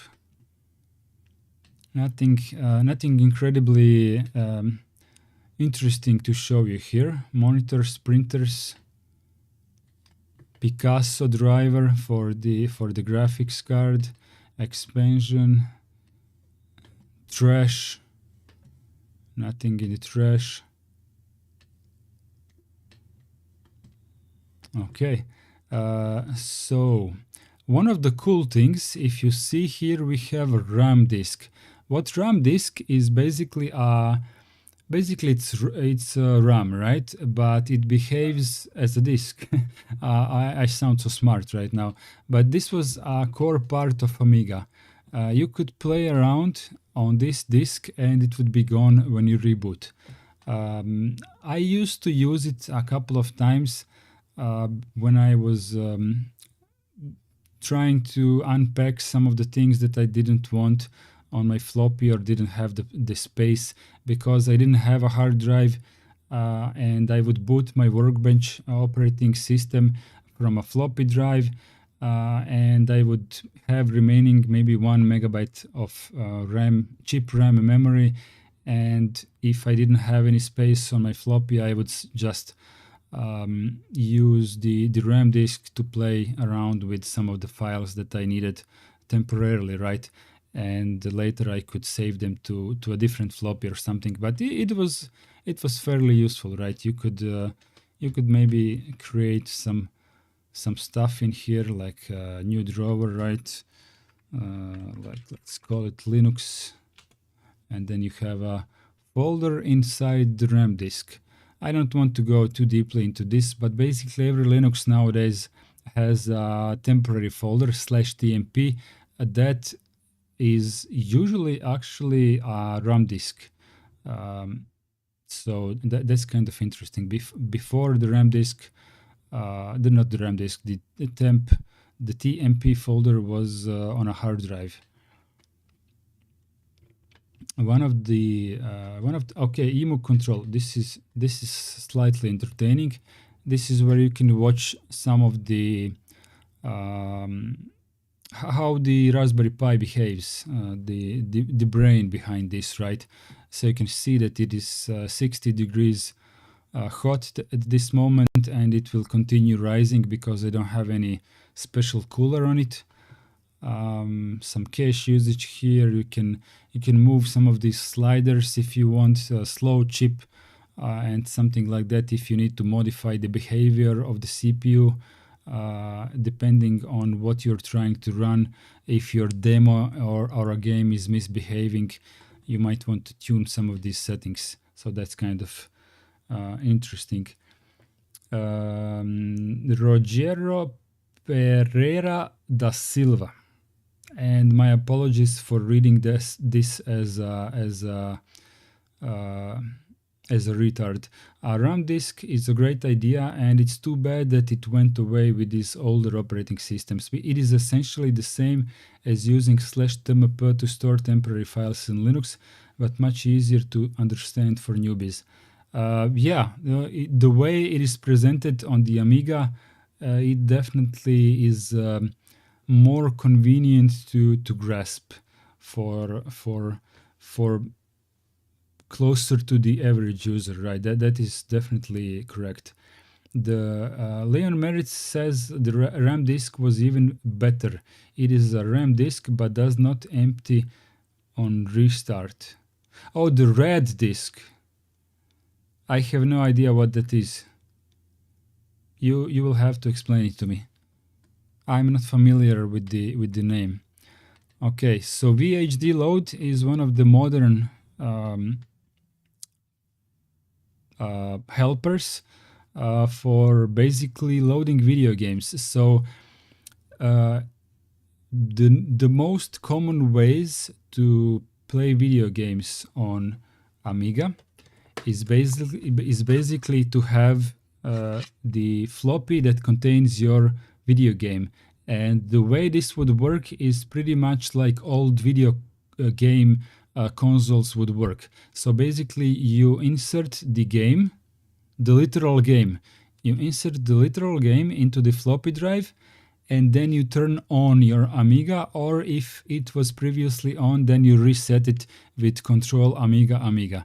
And when it resets and starts booting, it will usually boot from the floppy, and it will boot directly into your video game. So the video game would have all of the resources of your hardware, and it would not be constrained by the operating system that would eat a part of your RAM or something like that. So the game boots directly from the floppy. Okay, so in terms of PCs nowadays, that would mean like you turn on your computer and then your BIOS or UEFI loads first, and then instead of going to grub and to Linux, you go directly from the BIOS to the video game. That's how it worked. And this is the most common way to run video games on Amiga. Some of the video games, usually the newer ones, were able to be installed on Amiga hard drive and be run under the operating systems. But those games are not that common when you look at the percentage of all of the Amiga games. Most of the games are like floppy based and not actually installable. So what the VHD load software does is basically this is how people came up with the idea to package floppy images of video games, and then they would use this software VHD load to load the entire game into the RAM memory, and then they would run it from there. Okay, so basically when you have such a system, then you can hold the image of the video game entirely on your hard drive, and then simply you would run it from your hard drive, but the VHD load would work like a buffer between the hardware and the hard drive. Let's say that the Amiga would behave like it is running from a floppy. It's just a lot faster because it's running from a hard drive. And the important part is that you would need to have enough RAM in order to load the entire game into the RAM memory, because many games would be on two floppies, which would already be too tight for the Amiga 1200 RAM memory, and many games would be coming at 3 or 4 floppies. Some of the adventures would come at 11 or 12 floppies. So basically 8 megabytes of RAM was very much desired for to be able to play most of the video games. However, there are some exceptions, like Beneath the Steel Sky. I have downloaded the version for Amiga CD32, This is the only Amiga version of this game that has CD audio built in, speech basically, and the speech takes a whole lot of space. So the game itself may fit to 8 megabytes of RAM, but the version of the game for CD32 with the speech, if I'm not mistaken, takes up roughly 70 megabytes. So in order to run all of the video games that exist for Amiga from VHD load, it is recommended to install an expansion board with the 128 megabytes of RAM. So this is the best case scenario, and the board, like Terrible Fire branded, that one is open source. You can make it yourself if you want. Terrible Fire with 128 megs of RAM and with the 030 CPU at, I don't know if it was 25 or 50 megahertz. I think it was 50, but 030 model. All that package together is like roughly 200 euros, I think. So that's with a lot of RAM, right? So that's the best package you can get if you just play video games on the Amiga and not doing any actual work that would where you would have some help from having a bigger resolution, right? Rogero says, I did good. Okay, thank you very much. Yes, the red disk allows files to survive system reboots. Yeah, I understood that from the initial statement. Oh, the red drive is included in the Kickstart as a module called RAM drive. I don't get it. Where is the red drive plugged in? On which physical slot of the Amiga? That would help me a little bit to understand it better.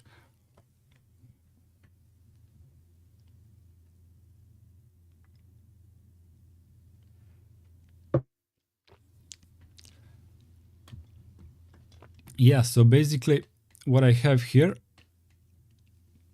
as I said, Benita Steel Sky CD32 version of the game.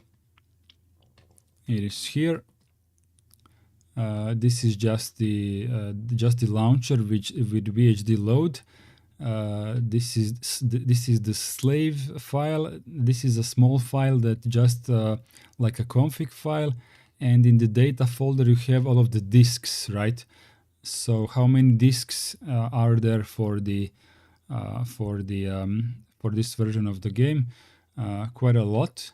Maybe we can go to the data and then icons, information, and what does this tells us? This tells us basically nothing, but I have another way to find out how big this folder is. So where do we have this? At the partition called VHD load. Okay, let's go to directory opus. This is the most popular Amiga file manager. So the resolution is a little bit too high for this program, but we can manage. Let's go to the VHD load. Let's see if this is SDH0.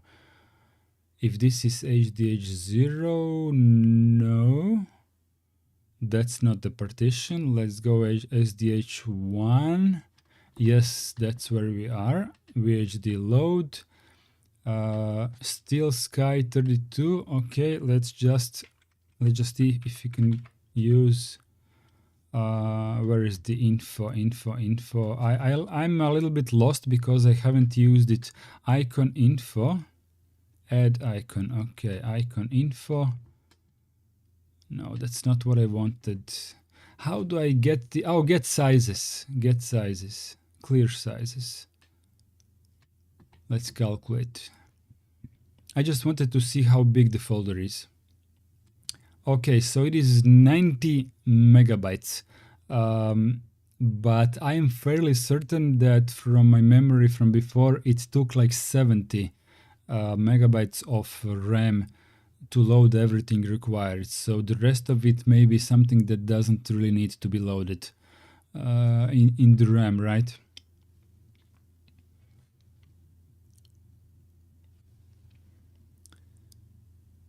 You can even boot from the RAID drive. What I'm trying to understand is how the RAID drive survives. What did you say that it survives?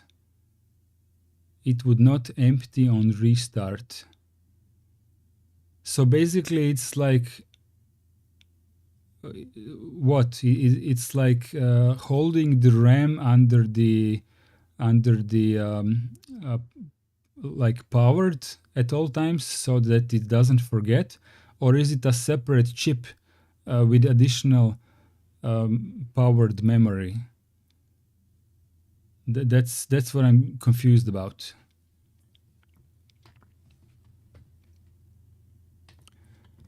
Let's go close the directory opus for now.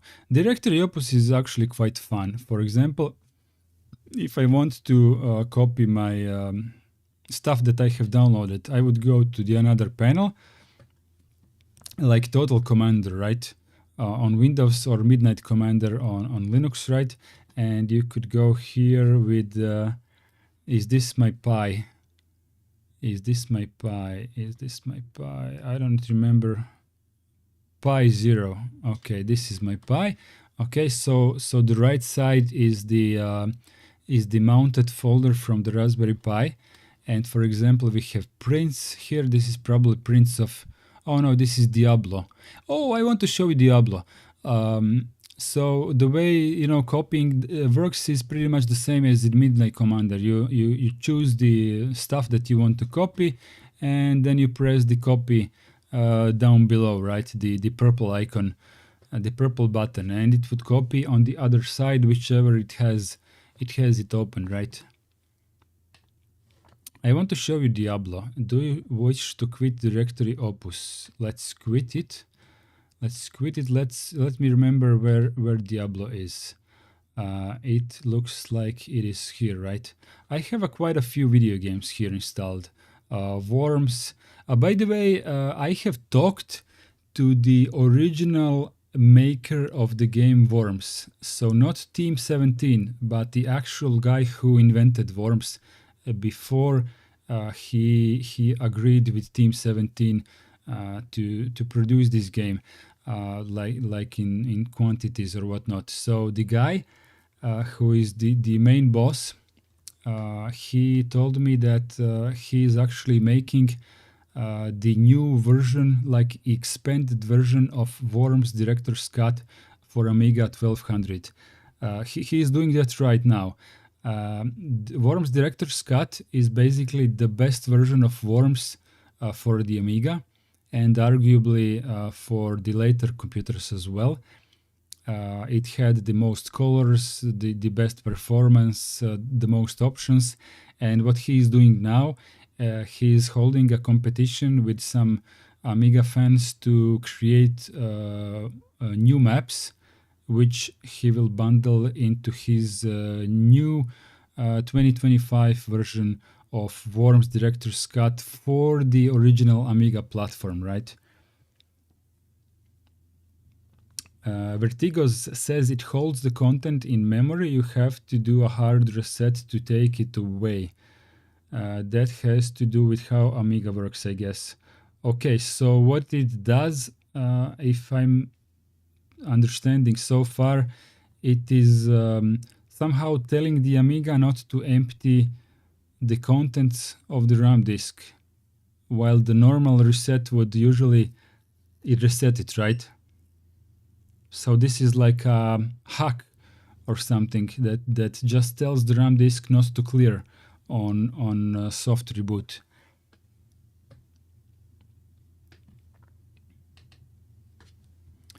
Do you guys know about the project on GitHub called Devolution X? If you don't, you can go ahead and check it out, especially if you like Diablo, because some guys, some really clever guys, have sort of reversed engineered the original Diablo, and they uh,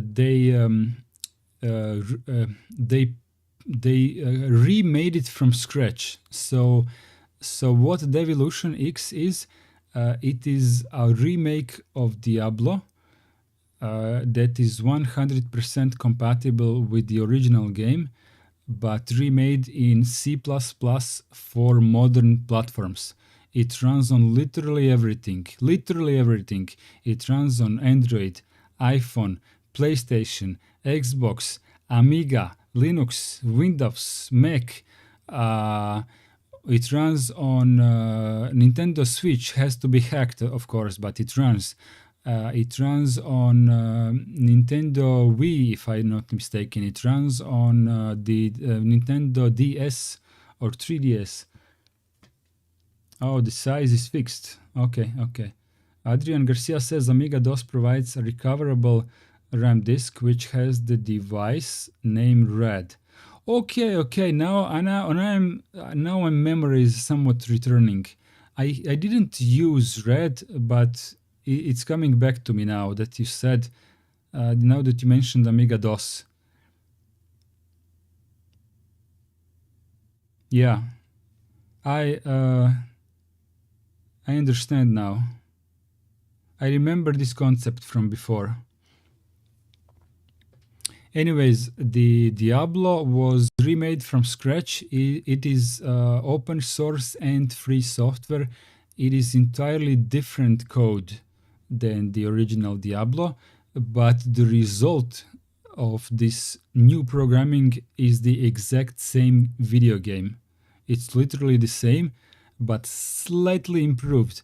So it uses the original assets of the original Diablo, which you have to purchase on GOG, GOG.com, and you put the original files in here with the whichever platform you're using, right?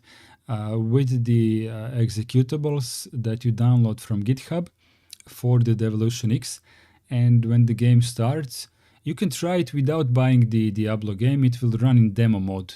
You will be able to start playing and get to a certain point in game for free. So you can try it out. And it has some advancements. For example, it has been the Devolution, right? It has been translated to many, many languages, including Croatian, which is quite awesome. And it has some enhancements in terms of gameplay, but I don't want to spoil anything. I'm just gonna run it for funsies. Okay, so when was the last time that you have seen Diablo running on Amiga? Okay, we can go to settings, graphics. This is the resolution which I'm running. Shall we go to full screen? I don't think it matters too much. We can stay windowed for now. I can show you some languages if you are if you are curious which languages are supported. We have, let's go from beginning. Okay, this is a little bit difficult. Bugarski, okay, the first one is Bugarski. Čeština, Dansk, Deutsch.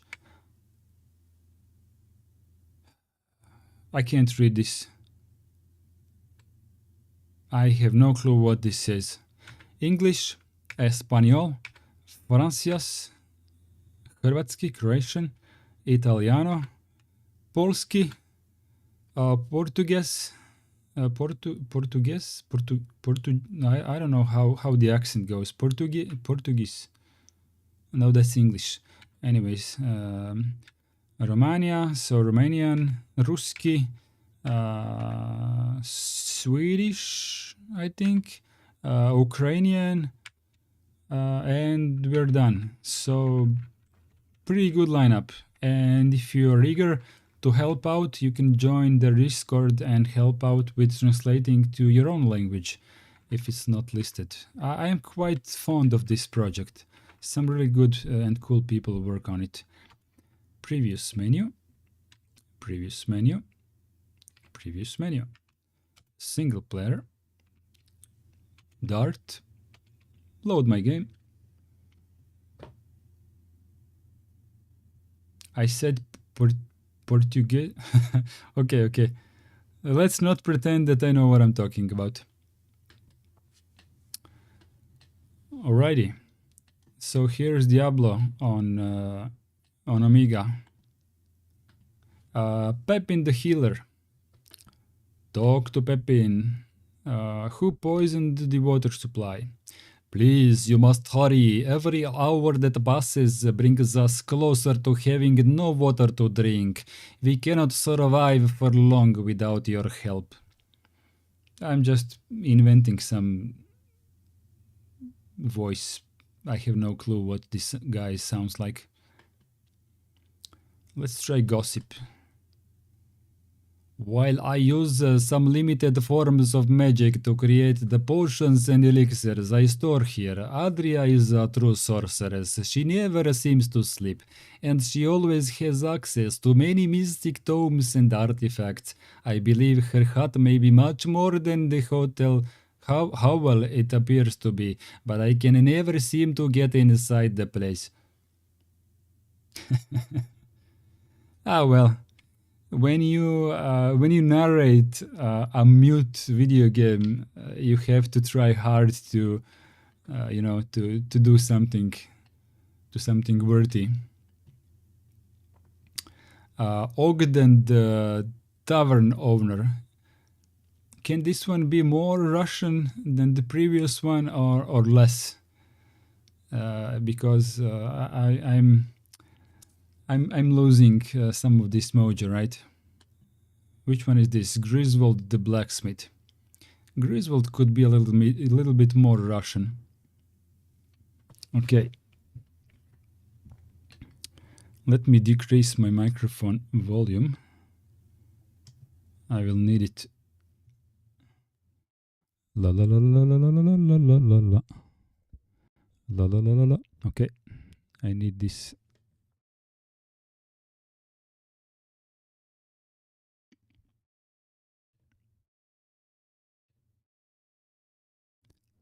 Sometimes I think that Kane talks too much, but I guess that his calling in life. If I could bend steel as well as he can bend your ear, I could make a suit of court plate good enough for an emperor.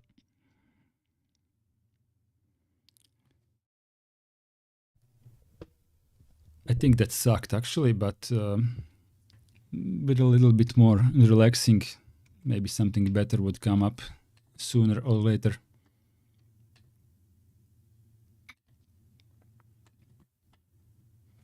This is your first time watching a Diablo game. So this is Diablo 1, right?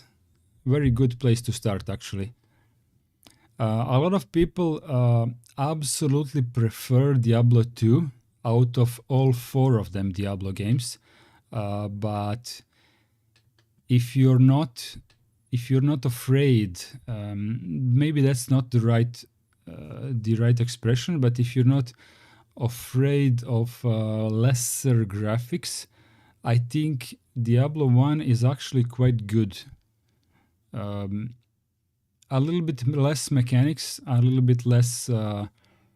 It is an older game and worse in quite some ways than Diablo 2. So Diablo 2 is a lot better, right? But for a first-time player, I think it could be a cool experience. I mean, if you ran it on an actual computer, on an actual PC, you will get as many frames per second as you want.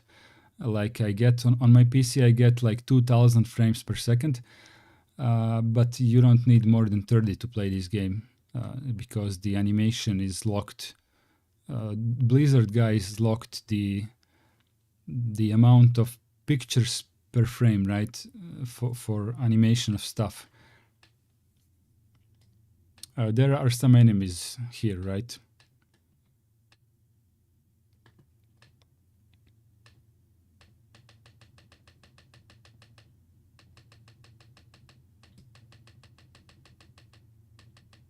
Okay, pick up some gold.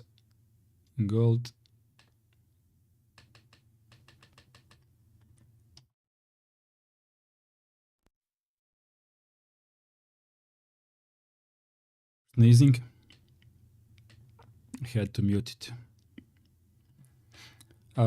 Basically, you go to all of these caves and villages, you talk to people, you fill up your inventory, right? The game will not pause, unfortunately.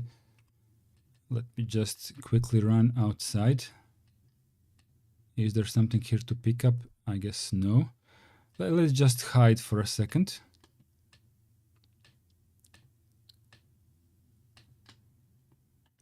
Back up to the town.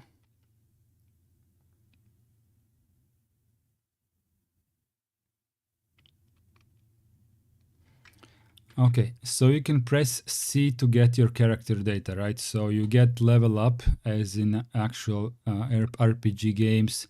You get your strength, magic, dexterity, vitality, all of these numbers, like, you know, standard stuff in all video games. Number goes up, I stronger.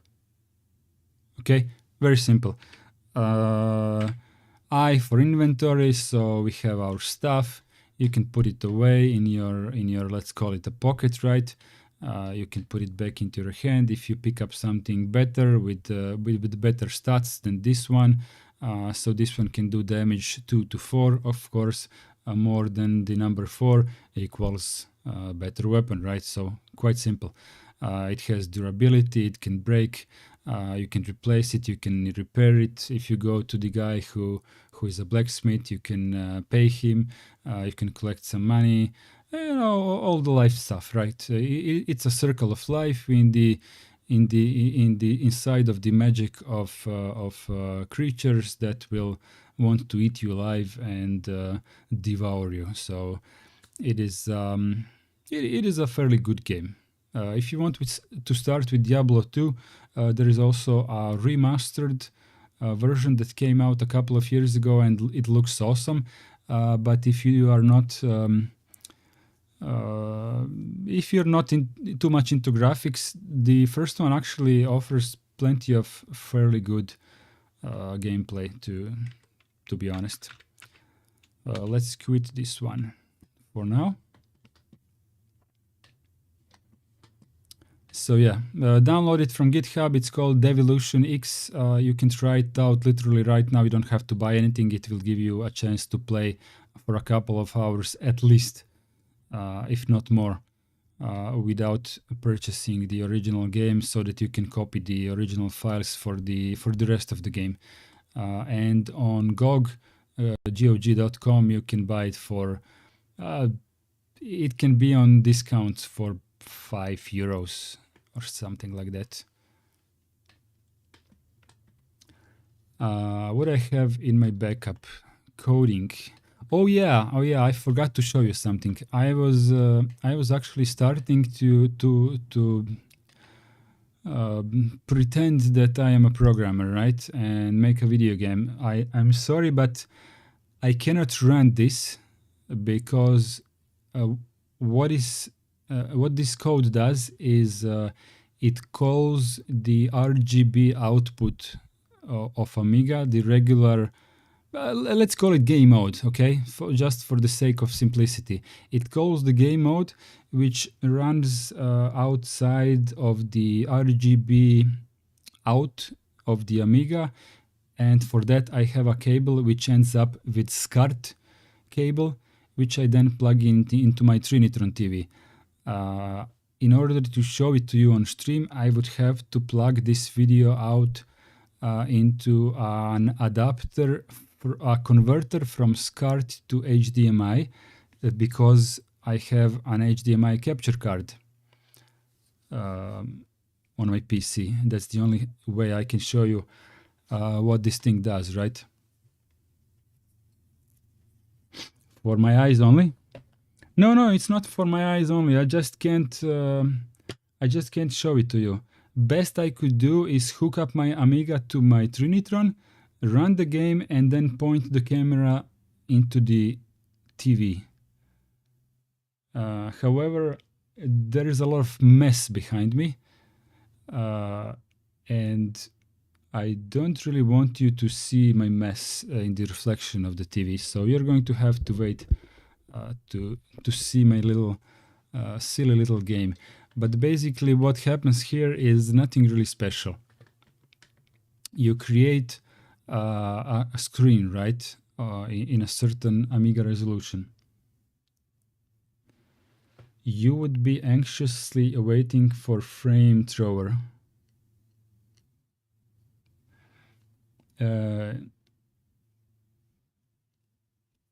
I don't know what frame thrower is here in this context. There is something called copper list on the Amiga that you need to set up when you're starting.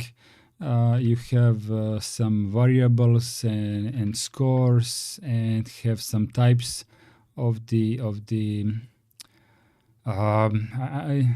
I'm not actually a programmer. The way I did this is with a lot of help from an actual programmer and from some manuals, and it took me quite a while to get here.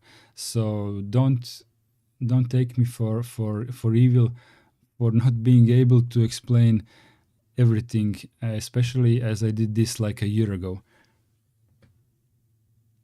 Frame thrower will allow you to send your RGB onto RTG. Oh, onto RTG, but the I get it. But the PyStorm boys, they said that they are working on a prototype that sits on the AGA chip, like it docks itself on the chip. It steals everything that this chip sends to its legs, all of the signals, and then it sends this to the PyStorm. So in theory, in some near future, I should be able to buy some additional hardware, sit it on top of the AGA chip, and then send it to PyStorm and have it sent to the regular HDMI. That's frame thrower. Wait a minute. Are we talking about the exact same product? The one, the product that Michael Schultz is doing, and the other guy, the PyStorm duo, those guys. Are we talking about their thing, right? I haven't been on their Discord for a while, so I'm out of the loop. So it's their product, and it is out. Like we can go do a cloud. Yes, okay. Michael is the MU68 programmer, right? And Cloud is the hardware guy.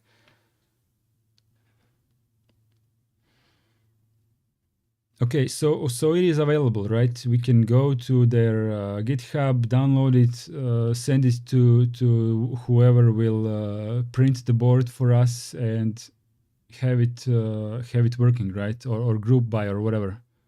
Oh, it's in development still. Okay, then I'm gonna be patient still, because these guys tend to have a lot of ideas, right? So if you follow along everything that they do, you end up having a lot of stuff.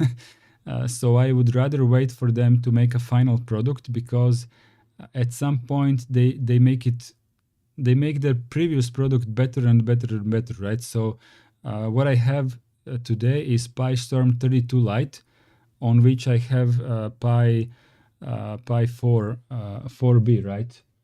Previously, where is it? Previously, I bought the Pi 3A Plus precisely because of the Amiga. But in the meantime, people on their Discord convinced me to put the Pi 4 in there, that I will get more speed. But honestly, I got zero speed. I don't notice any speed difference between 3 and 4 on my Amiga, and I have no idea how to prove it to them that I just don't see it. So I might put the 3 back in, but their latest board is like it sits the compute module 4 in there, right? And it can fit the cooler on, and it has some wires on the back of the Amiga with a couple of ports. So it's very neatly organized. So I'm just wondering, what will I need in order to get the frame grabber, thrower, whatever, working, right? What more hardware will be required? Or will this just plug into the PyStorm 32 directly? I have seen it working as well, yeah. The guys have demoed on their YouTube channel more than half a year ago.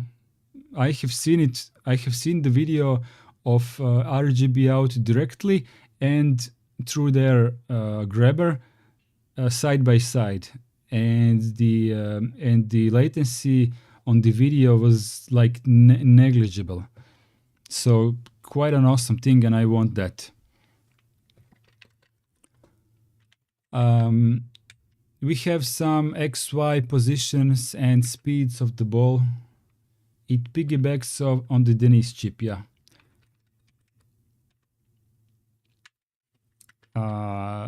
This is basically Pong, okay? You have a little ball that goes left, right, and you have two sticks that defend and deflect the ball. So that's all it happens. It just counts how many times did the ball go where the defense is not. And basically, I don't know, what can I tell you about this part? If player equals 0, player x dot w equals 10. I actually forgot. Oh, that was the flashing when you missed the ball. This was something for debugging, and okay, display creation and my sprites, and I have some files that I was drawing in the on PC, actually, on the Pixel, what is called, Pixel something software, that actually has a plugin that I can do the export to the Amiga IFF format, because the Deluxe Paint is a pain in the ass to draw, and I suck at drawing anyway, so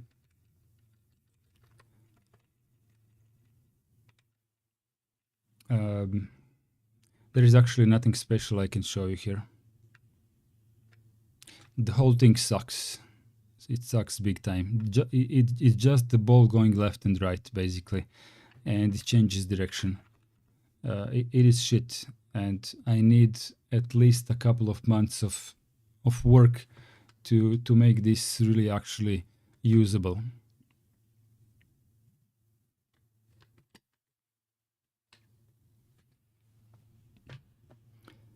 We're still on Denise chip. Okay, good.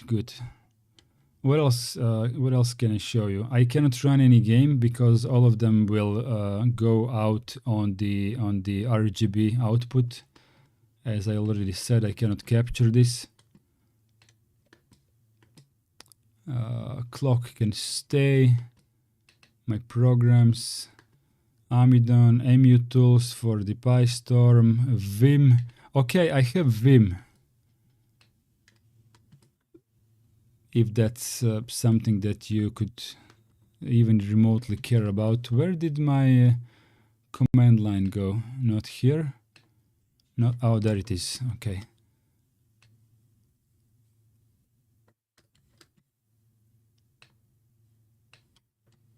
Okay, good.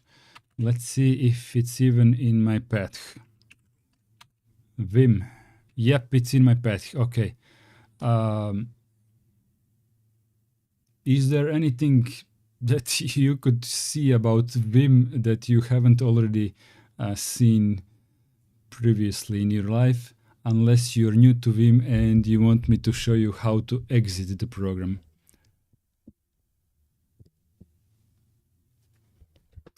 Quake. Perhaps good thinking. Perhaps good thinking. We will see. We will see.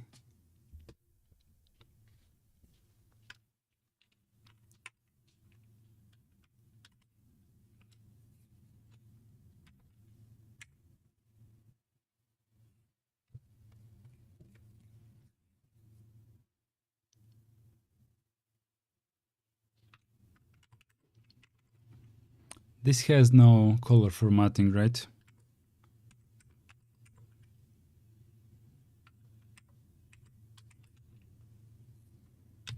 I didn't think so. Ah. Well, okay. Quit. We are still at Quake, right? Oh, no, sorry, that was Linux. Apologies. Truly apologies. Okay, now we're back on Amiga. There we go. But it's still in my path and it still runs just as it should. It's just not version 8 but version 6 instead.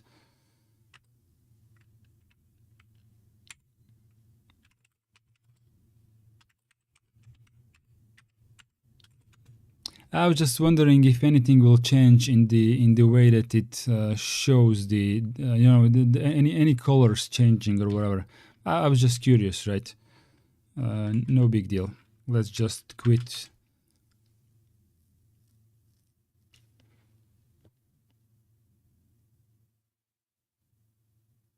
You're telling me that I will see the difference in Quake, and then you're asking me, is this correct? So, what is it? So, I'm running Linux. Vertigos, you may have missed the initial part of the stream where I explained where the Linux is coming from. So, how much do you know, Vertigos, about Amiga, and how much do you know about the product called PyStorm? That is what I need to know before I start explaining again, because people might find it boring for me to explain it multiple times the same thing, right? So if you know something about PyStorm, then I can shorten it to the important parts.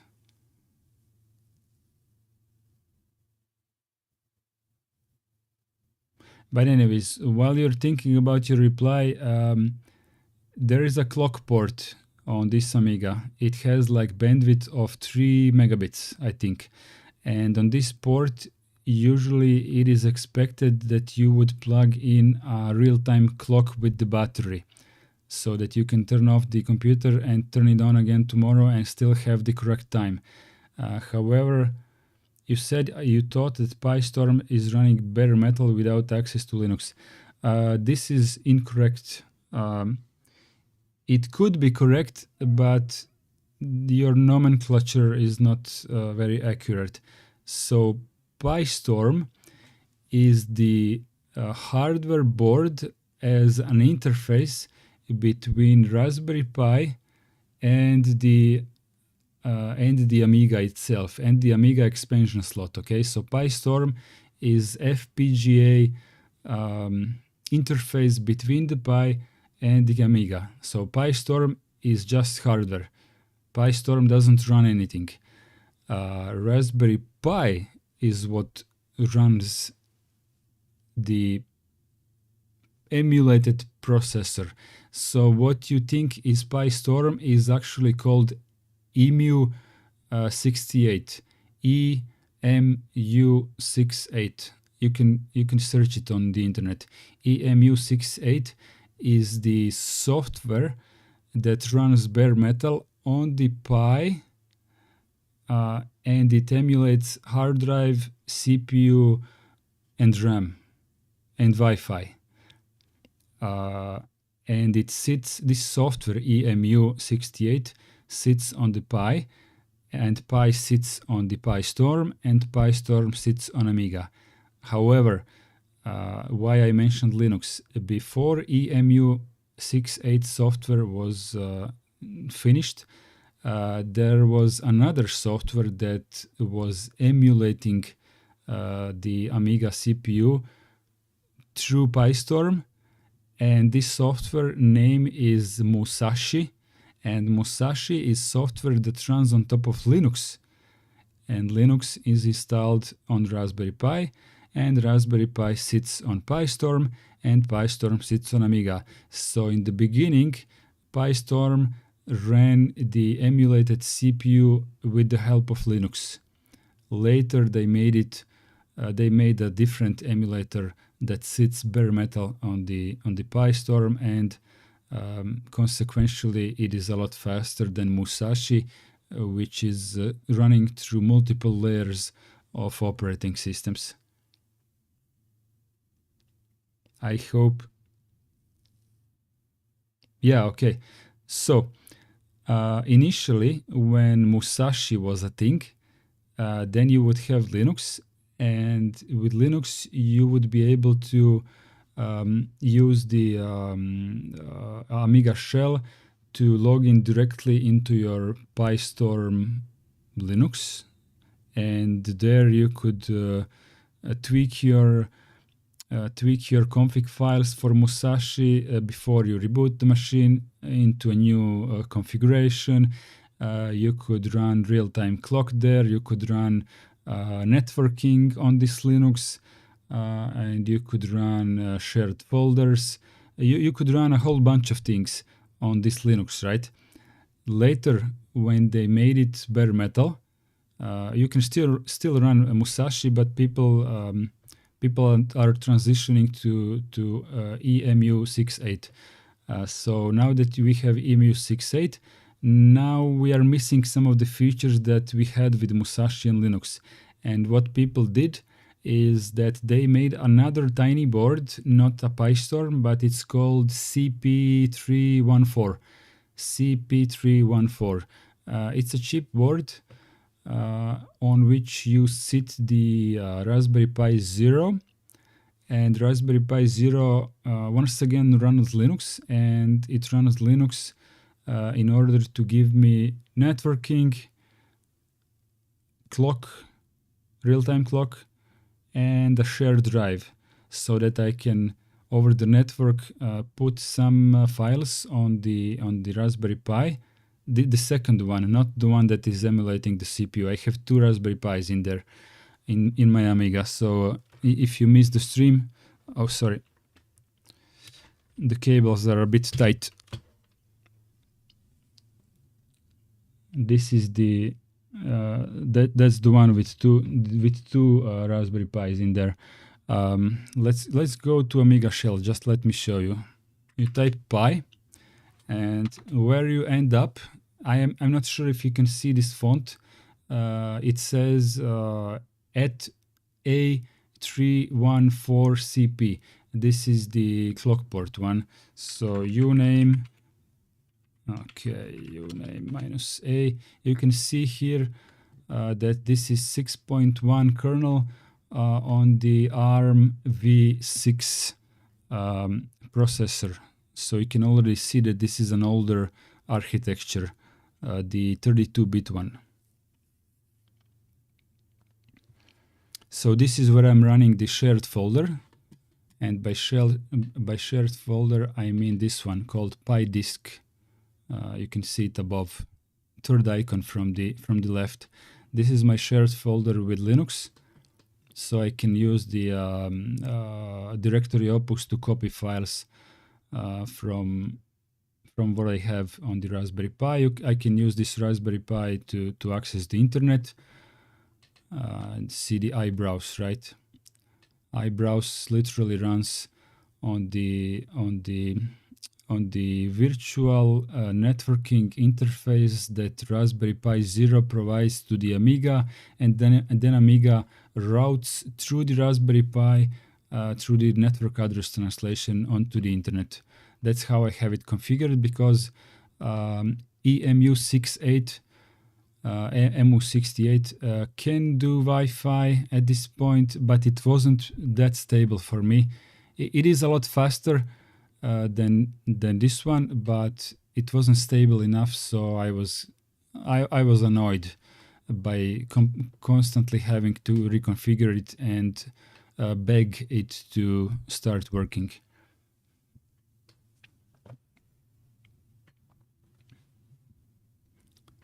So, 2 Pis, one with Linux, one with bare metal CPU emulator.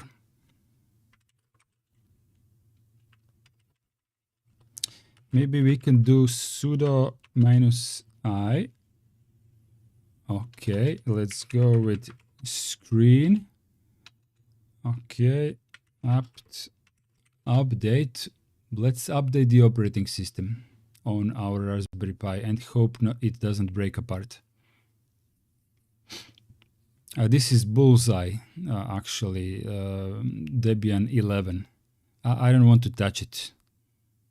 It works. I don't want to touch it. I don't want to reinstall it. It serves what it does. No need for a new version. Vertigo's thought you could go Wi-Fi on EMU 6.8. Yes, you can. Yes, you are absolutely correct. You can. I have tried it. It works. It's very speedy. It's a lot faster than what I have now. The only problem is that sometimes it just doesn't work.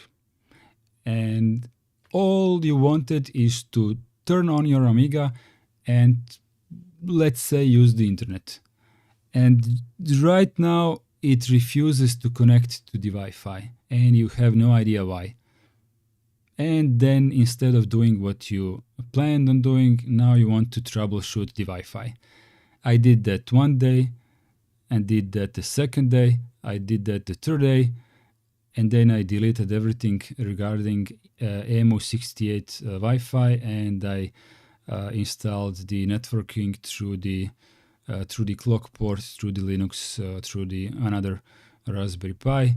It is a lot slower and it works absolutely every time.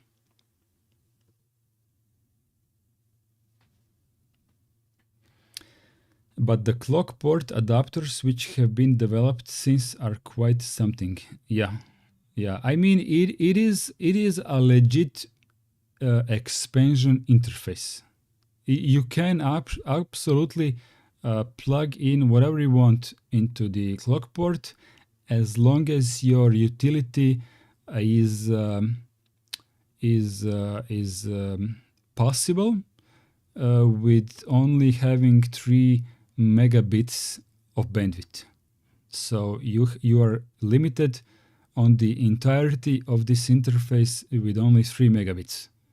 Everything that you do, file transfer, internet connectivity, clock communication, running a VNC server if you want to run Firefox on seemingly on your Amiga OS, but it's not on Amiga OS. It's actually running via VNC on Linux. You can do that as well. It will seem like it's running on Amiga visually, but as I said, it's not. And it is very limited with the speed of this port. It's actually quite... it's very slow. It's very slow. But yeah, you can do the audio stuff. You can play MP3s with some of these hacks. And the Raspberry Pi will decode the MP3 and it will play it through the audio interface in the Amiga itself, and it will play on the standard audio out of your Amiga. So basically, if you're working on a TV via SCART, it will play MP3s on your TV, right? I actually haven't tried this. My friend did. Because he's a lot more involved into using Amiga as his daily driver. So he runs all of these hacks to the most insane of the degrees. But yeah, it's all good.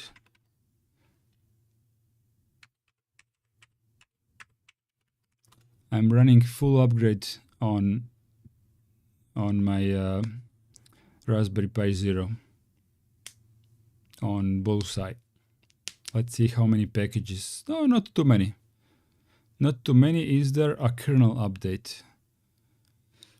Is there a kernel update? It doesn't seem to be a kernel update. Okay. Okay. Let's do this. This device is extremely slow, this Raspberry Pi, so if it starts heating up, it may become unbearably slow, but it will finish its job sooner or later.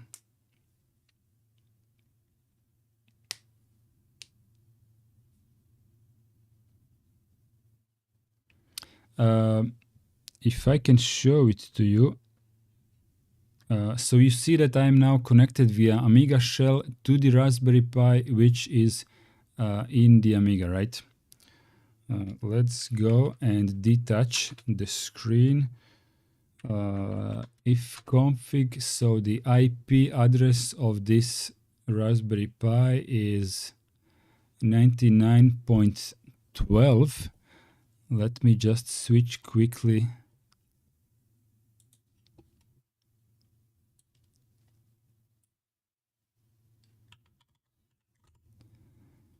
.12 and HDMI.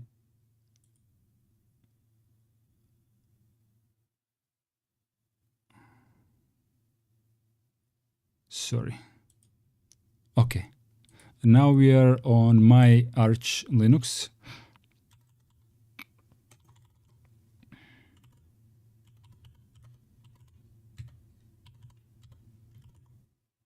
Let's go to 12.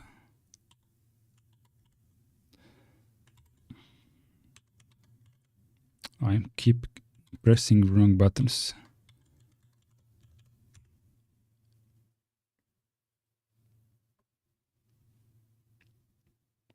Hopefully that's the correct password. I haven't logged into this machine for a while.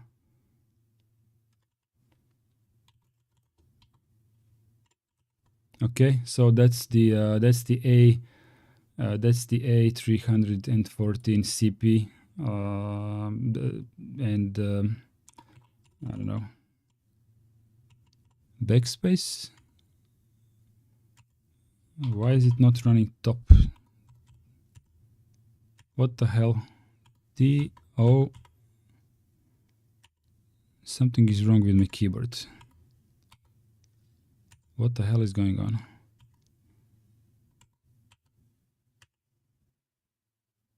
Oh, terminal type, okay. What is wrong with my keyboard? Okay, I don't care.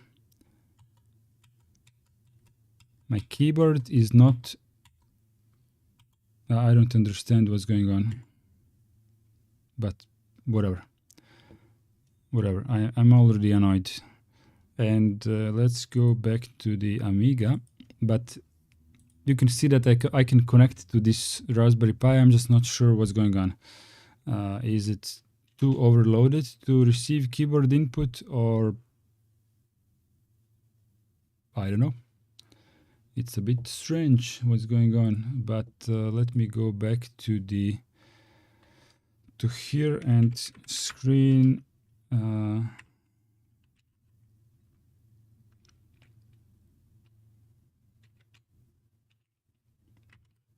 What was it? Resume. Yeah. This will end when it ends. Oh, the chat wasn't very active while I was having the terminal on top of my chat, so that's fine. What was it that I wanted to show you except this Raspberry Pi here? Okay, let's pull this like here. What else is there to show you? AMI speed test. Okay, this is somewhat cool, but okay, so this will show you a totally wrong result purely because Raspberry Pi, which is our networking router, let's say, is currently totally overloaded. So expect to see from the speed test that we will get less than 3 megabits.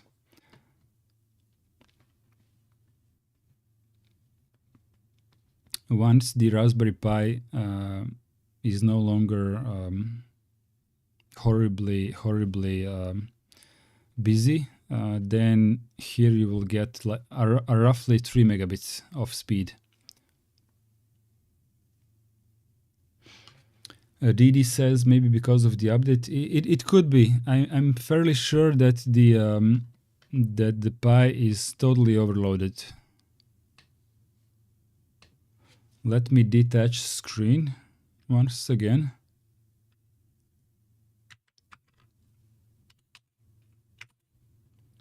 W load average 3.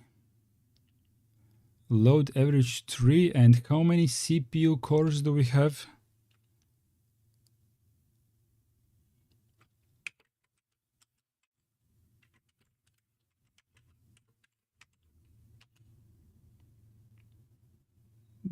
One? Is this one core?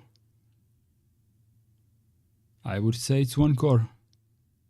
Okay, so let's say that we are using like 300% of the available resources, if that makes sense.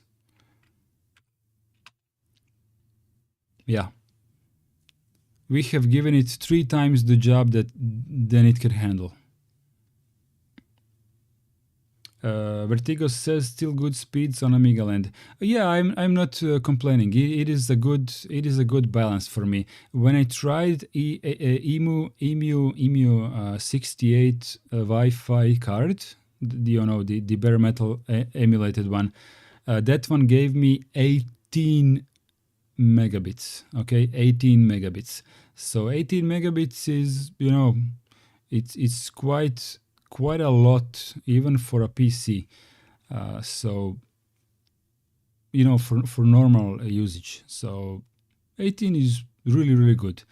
However, I need to check how far did they get with making it stable, because when I tried it the last time, guys told me like, they literally told me like, you have a clock port Pi, like why are you bothering with development version of the software, right? Because back then the Wi-Fi software wasn't really considered stable or finished, and it definitely behaved unstable and unfinished. So that's why I went to the what I have here. It works.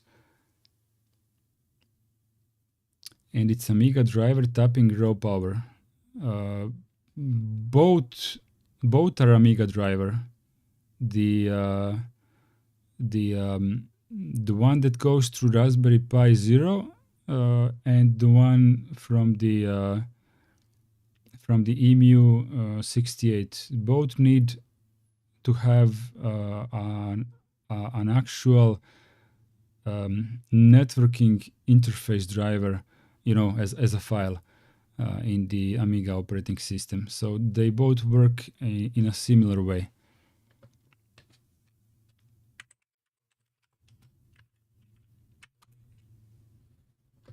Oh, the update is nearly finished. Okay, let's pull this here. We're going to do another speed test soon. But before we do that, let's see what I wanted to do. Something regarding networking. Code sets, Roadshow. Oh yeah, I bought Roadshow. Let me see if I have it. And there we go. I bought Roadshow. I wanted to have, let's say, what was considered the best possible TCP/IP stack, and the latest version, and I wanted the original box. I'm a little bit stupid like this regarding boxes, so I have a box now.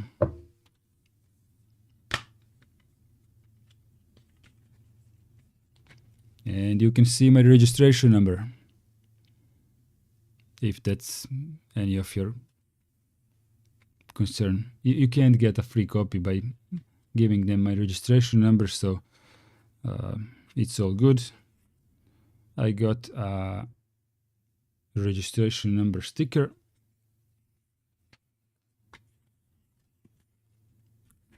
Some nice manual here, like old school video games.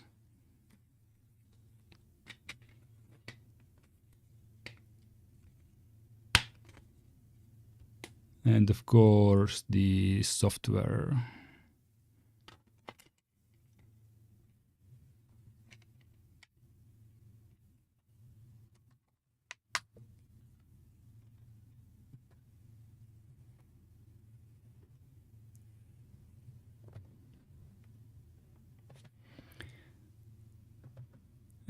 It is Amiga driver tapping raw power. In a sense, all hardware EMU68 works has to be on the Amiga side. Well, yes, definitely it does.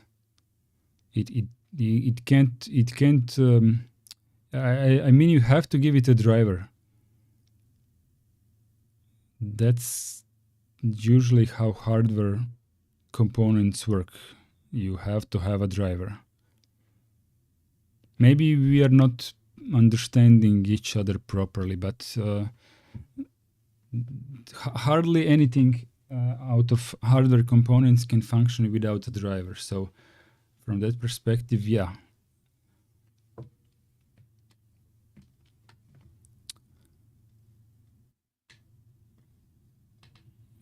Coding, hello world, and some of my stupidity. What else did I have to show here? Palette editor. I think. Oh yeah, one of the guys who is into active Amiga scene at the moment, not demo scene, but general Amiga scene. He made this palette editor. Oh, I hope this did not go to the RGB out. Damn me if that went to another screen which I don't have attached. Okay, I have to reboot. Time for reboot. I think I ran a software that goes to RGB out.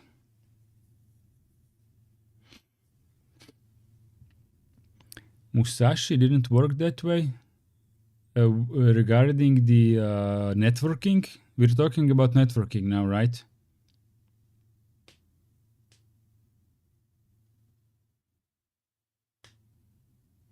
I mean, whatever Musashi did regarding networking, it wasn't actually Musashi. It was another software that came,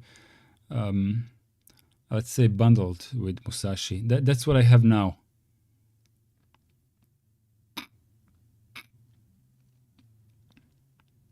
Didi asks, was the update finished? I think it was, but it doesn't matter because when I reboot Amiga, the Raspberry Pi doesn't reboot. It's all good.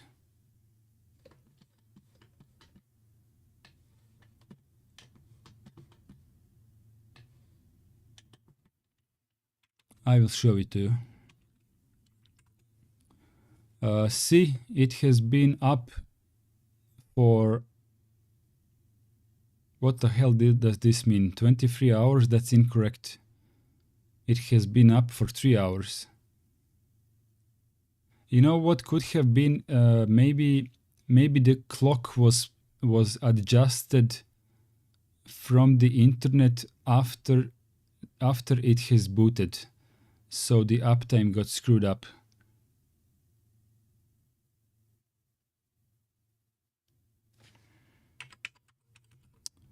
Screen detach, reattach. There is no screen. Really?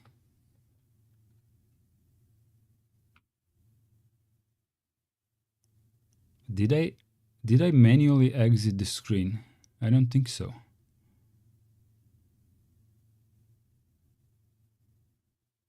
Oh, it was under root. Sorry. Sudo. Okay. Screen dr. There we go. Okay. So the update is finished, most definitely, and the load average is 0.13. So now we can do the actual networking test. Where was this? Under programs.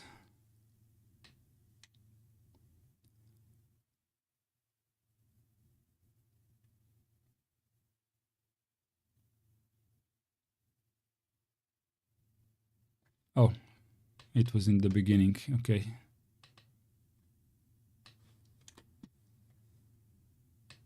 There we go. Now you will see the more or less full extent of the clock port speed.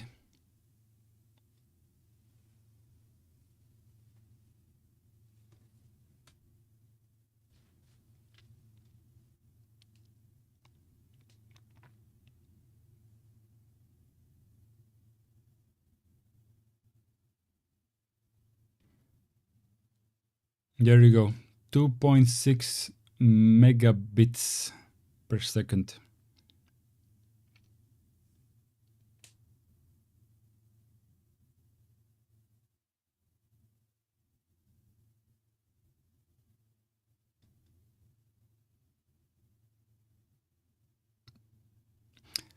Although my Amiga is very far from the Wi-Fi access point, so there may be some, there may be some. Do you know what is the command to see on Linux? What is the Wi-Fi connection speed? What is the current Wi-Fi connection speed on Linux as a command? Help me out with that so I don't have to search it online. It's not ifconfig for sure, but maybe it can give me a hint.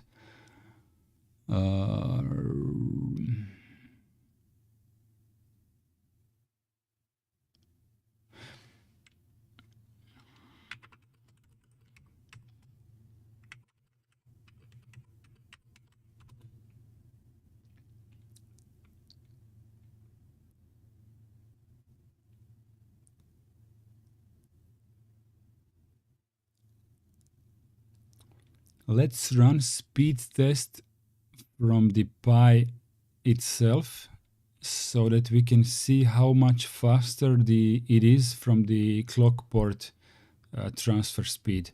So this is now going to be the pure Linux Wi-Fi connection to my Wi-Fi, which is quite far, so the Wi-Fi speed may be rough. But at least we will see what the Linux is working with.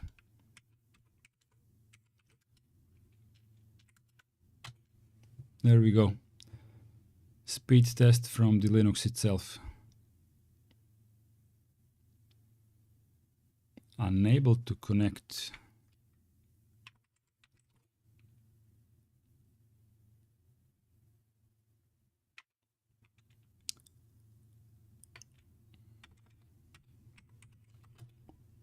List.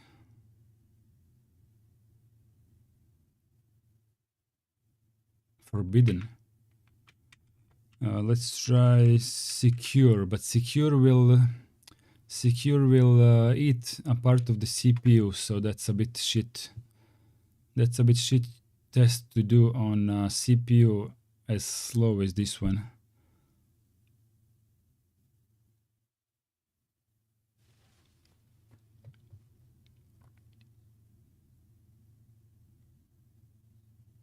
Okay, we have 17 megabits. We have 17 megabits, so definitely a lot more than 2.6. And 21 upload. Okay, there we go. So, it is definitely limited via clock port to roughly 2.6 megabits, right? Some people reported like they are getting like 3 megabits. it doesn't matter that much to me. Is it 2.6 or 3? All is fine. I will leave this window open so I can shut it down later. Let's pull this one here. Ami Blitz 3 is basically Blitz 2 but reworked for the modern. The interface is more modern. Basically it's Blitz 2, but the interface is modern and it keeps getting developed. You can fetch it on GitHub. It's free to download and it is getting like regular yearly updates, just as Amiga OS is getting, right? Also, Amiga OS 3.3 is being developed as well. I talked to one of the developers and he told me like I should wait a couple more years until it's ready. So there's that. VHD loads. We have already been here. My games, we have been into this folder as well. Actually, let me go to devices. Devices, network interfaces. Okay. So what you can see here, I think Wi-Fi Pi was from the EMU68, but let's see if I can edit this like quickly. Can I edit this? Open. Will it open? No, it will not open. How do I call the editor without going through a bunch of menus? I suppose I can't. View by show.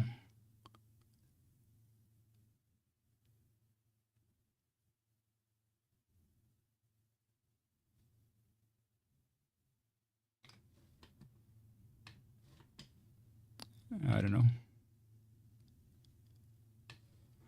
Anyways, this is the configuration of my Linux connected interface.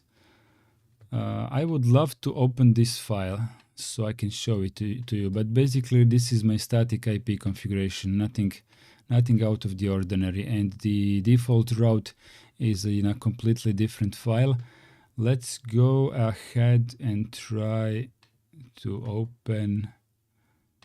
Actually, let's go with directory opus. This is a lot more convenient. That was on SDH0 and then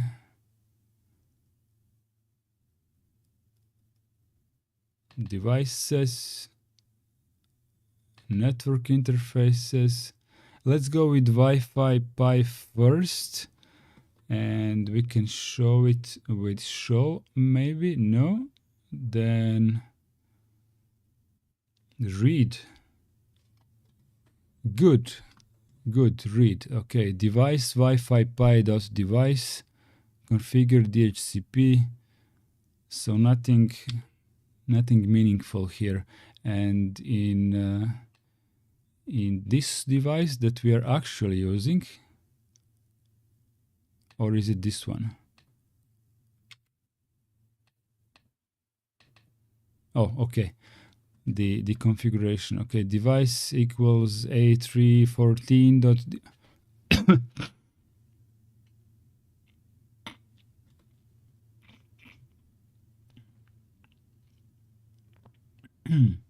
Okay, basically nothing special here. These are just device definitions.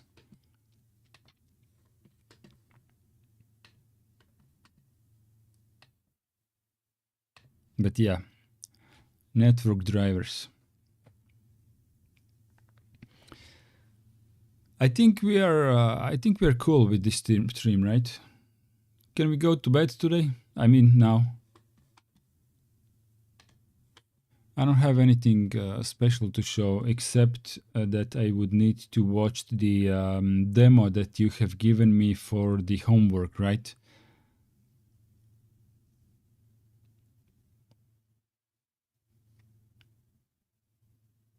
Demo for homework. Are you all sleeping already?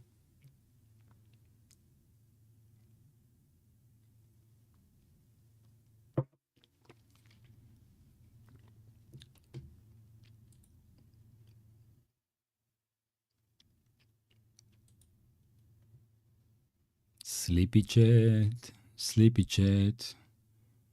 What are they feeding you? Alexei Shilin asks if this is KDE 7. This is actually KDE 1.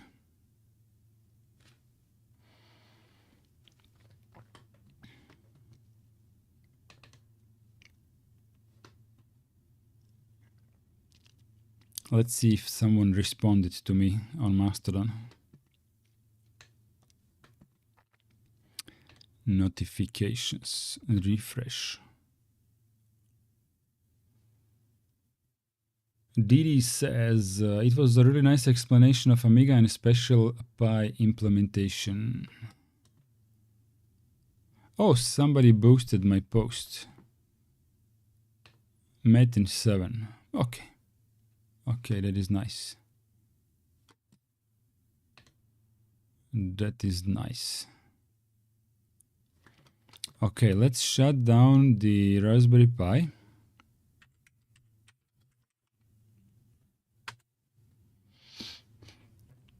Okay, Raspberry Pi is now shutting down, so we will lose the clock, the persistent clock, that is. We will lose networking and we will lose the shared folder. However, Amiga continues working just fine. I want to show you the PyStorm.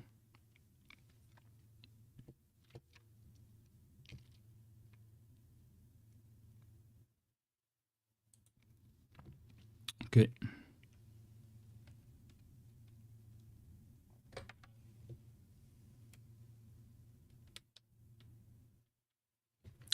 Let me turn off the Amiga on the switch first. Okay. Power cord.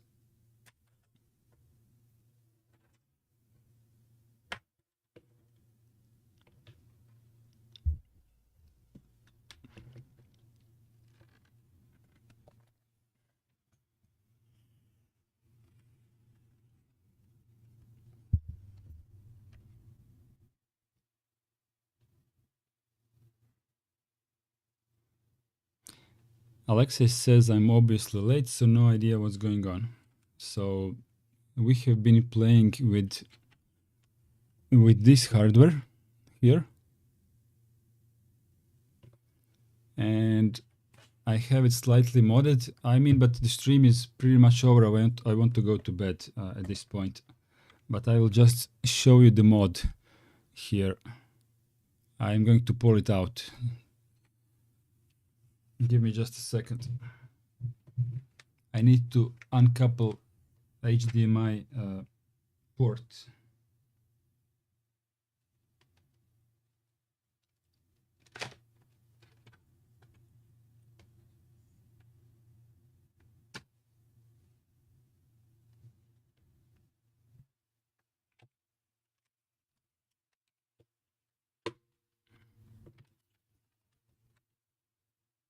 Empty port.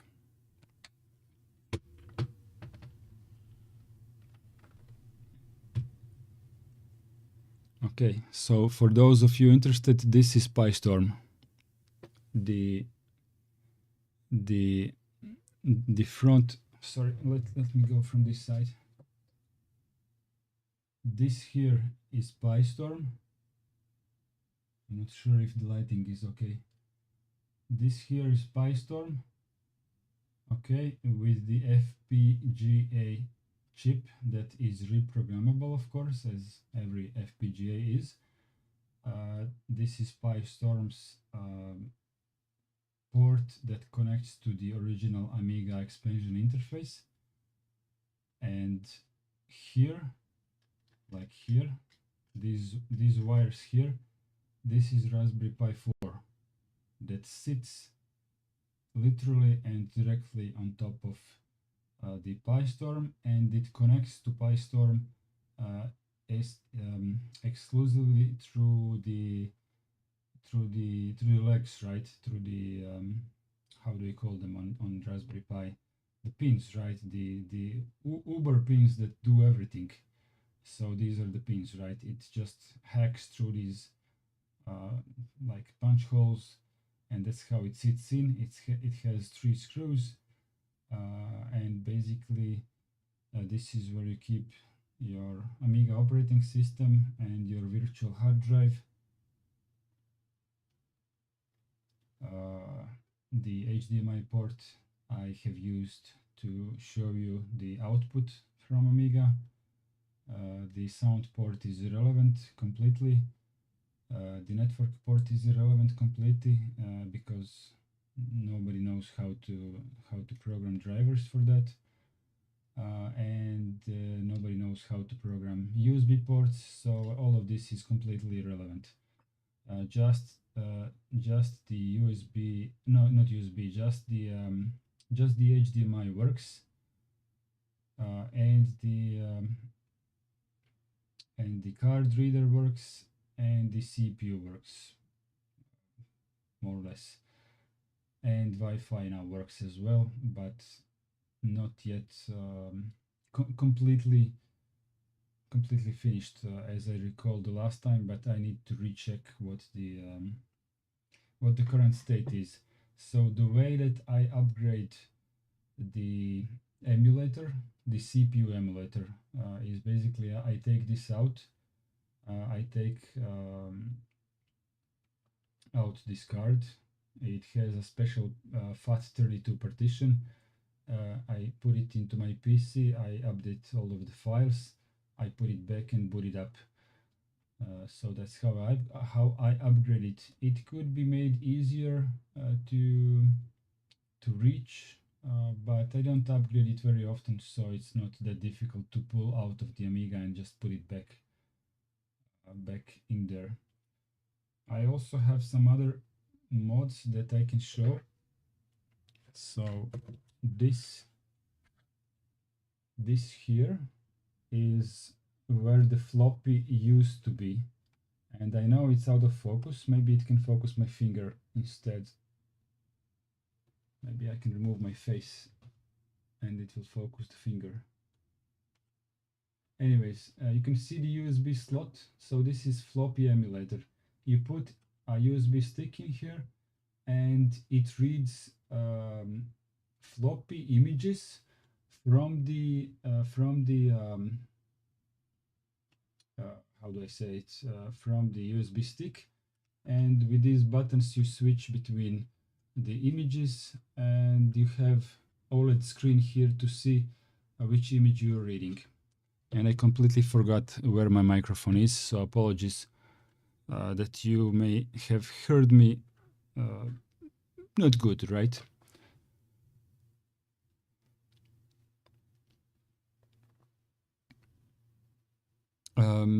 What I haven't prepared for this stream is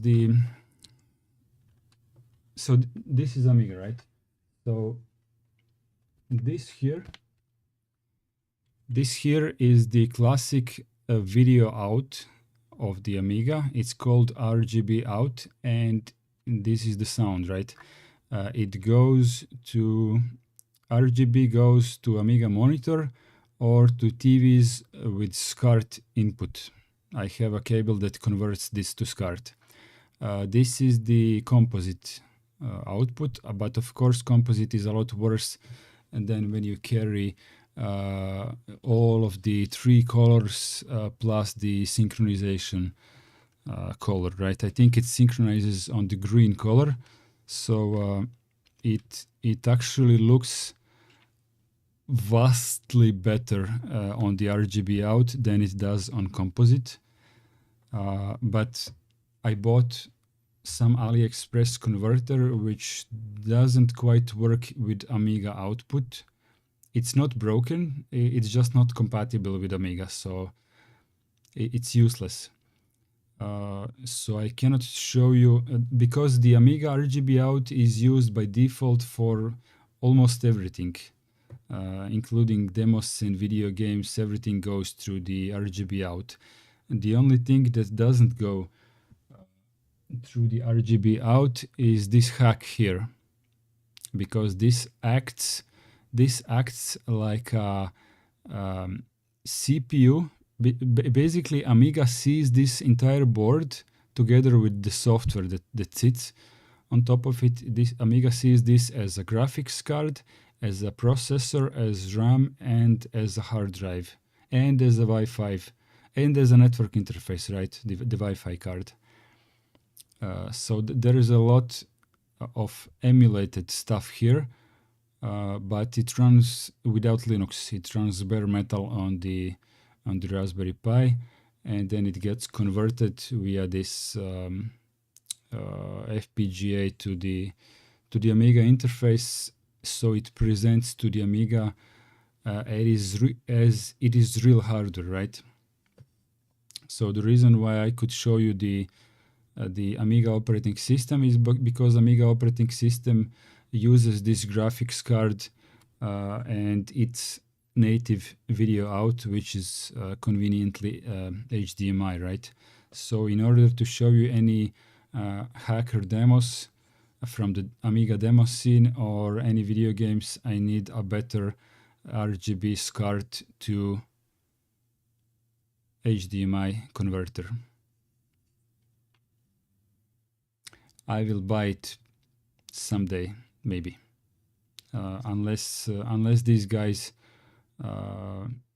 sell me a better product, because they have something in the pipeline that would steal the signal from the graphics chip and feed it directly into this board here. So basically I could get a regular Amiga output through this guy here. That would actually be awesome. So I could use HDMI only for streaming, and I would not need to buy expensive converters, which I generally don't need because I have a Trinitron TV on which I output my video games from Amiga. So technically I don't really want to buy another converter, because I would only need it for live streaming, not for myself. I will leave this outside for now so I can upgrade the software on it.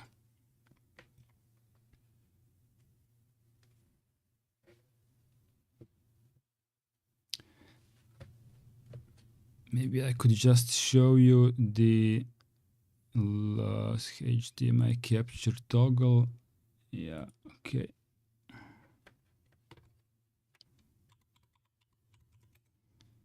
GitHub. What was it that I was looking? EMU68. Okay. So this is the software that runs on top of Raspberry Pi bare metal, which literally emulates all of this otherwise expensive Amiga expansion hardware. So what I have here is quite a Frankenstein, because it is not an emulated Amiga machine, but it is not an actual hardware. It is a mix of both. I'm basically emulating a CPU, which then I have plugged into actual Amiga. Imagine plugging in an emulator physically. Yeah, so the dude made this in C, and what can we see here? Well, basically nothing. You just go to the releases and download version 1, but okay, 104. When was it? March? No, that's incorrect. October. Yeah, that makes more sense. I would have to check which version I have on my SD card. October actually sounds like I could have updated this version, but I would have to. I will rerun my stream, because when I'm booting the Amiga, at that point it tells me which version I have. So I will just rerun my stream and see if I have this version CF4B8F9. If I have this, then no need to update, right?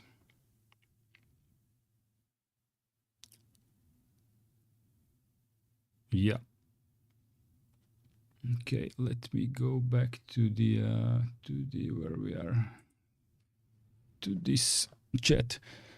Vertigo said, but I guess you could still see it on your Trinitron at the same time as on LCD. Yes, of course. Yes, of course. If I would do it through the Raspberry Pi, then I would have two outputs. Yeah, so both on Trinitron as well on the HDMI. From one perspective, I would like to remove Trinitron from my working desk because it is literally taking a big chunk of my desk. It is literally on my desk all the time.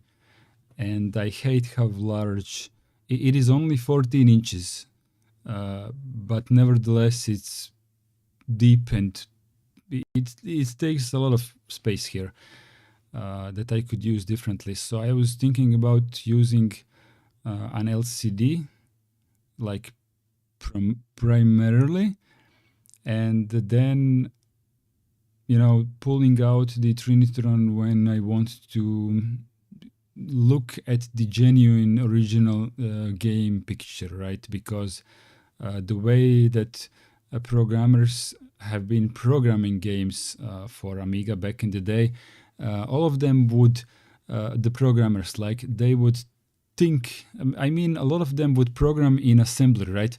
And they would have to think from the perspective of the CRT, what is it called? Beam, right? So the way beam works, I think most of you are aware of this. The beam goes from the first line, from the left to the right. This is calculated in megahertz, and then it goes to the second line and it draws the second line, and then it draws the third line. And when you look at it through the camera, it looks like it's going up and down because the horizontal speed is so fast that it's harder to catch it. But the vertical speed is usually 50 hertz, right? At least on Amiga, right? So it can draw the entire picture 50 times per second. But when you slow it down, then you can see how the beam is going and how the phosphor on the screen is cooling down when the beam goes through it, right? And why I said all this, because how programmers would code in assembly for Amiga, they would have to think from the perspective of the beam, right? If they have like let me take my mouse. So if this is if this is your entire screen, right, where you draw your video game, and you have like your little human where my face is here on the top left. If that's your little human in a video game, so the human is located in the top left corner, in the fair beginning of the path that the CRT beam is doing, right? So if you want to animate this character or move it a little bit or do something with it or calculate something, you would need to understand where the beam currently is. You think in assembly, right? And you need to be aware of how long does it take for the beam to cross the entire screen and go back to touch your character. Because if you animate your character or do some calculations outside of the scope of one, let's say, frame, then the beam will slightly overtake your character. It might break it a little bit if you're trying to draw the character while the beam is overtaking it. And there are multiple things that you need to take into consideration, right?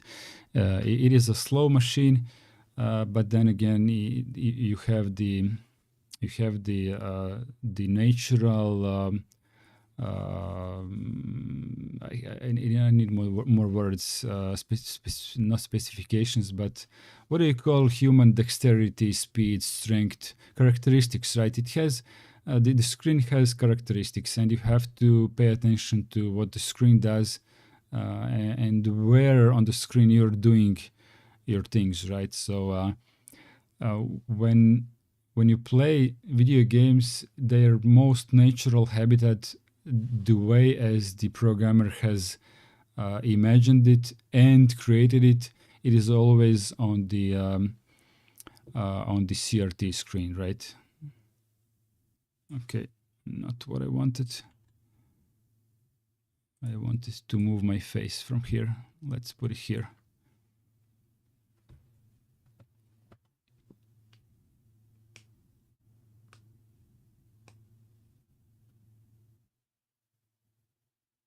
Also, the anti-aliasing was not a thing because it was not needed on CRTs. You know, everything on LCDs looks very square-ish and pixely, while on the CRT, it actually looks a lot better. Graphics literally look better on an actual CRT. Trinitron especially, but for the live stream you can't do anything about that. You have to convert it digitally and play it on other people's OLED screens and LCDs.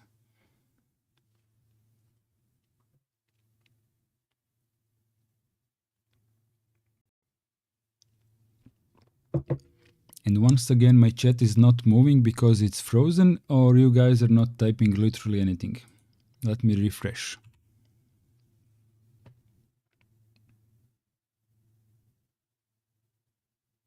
Oh, I guess you haven't been typing anything. How does smoothness compares on scrolling? You mean the side-scrolling adventure? You're talking about that, like in video games, when you go to the right and the world moves to the left.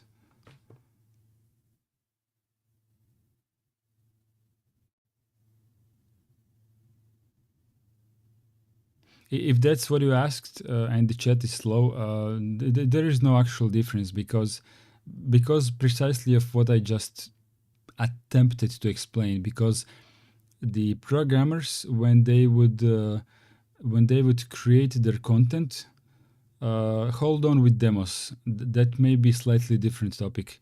But the old school programmers that only had access to CRTs, they would test their work on the CRT and it would look good, right? So all of this scrolling thing, you know how scrolling happens.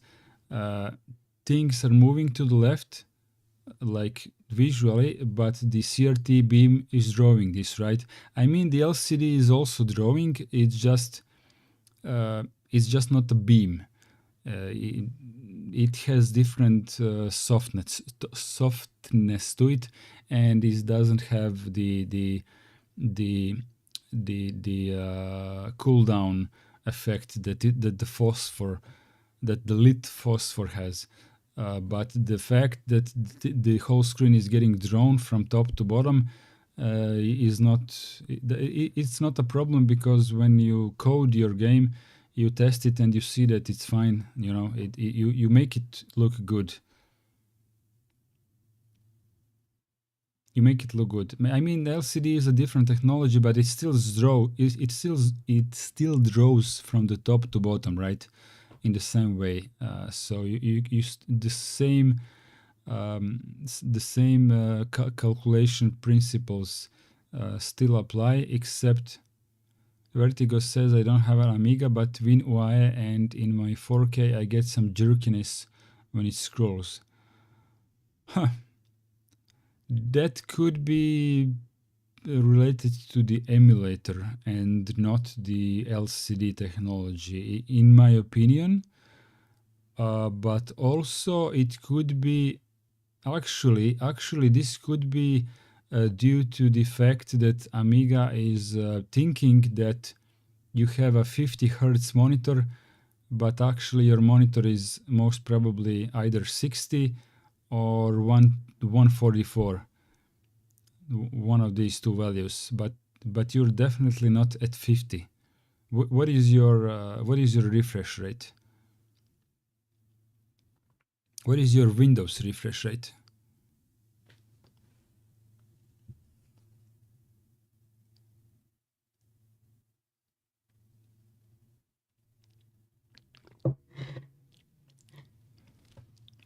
I get videos from real Amiga and the issue remains. Uh, yeah, I wanted to tell you that you should try lowering your Windows refresh to 50 so that it syncs and see if that fixes it. Yeah, that's what I meant. But if that doesn't fix it, maybe we could have a deal if you can remind me which demos should I watch on which demos are giving you that jerkiness. Give them to me. I will try it on my CRT directly, and I will tell you my impressions out of the exact same demos. You will tell me here is where I feel jerkiness. Here it is fine, and I will take a look in my setup. DOS Andromeda. Okay. I will scroll through the chat some other day and remind myself which ones we have been talking about and test it maybe during the weekend.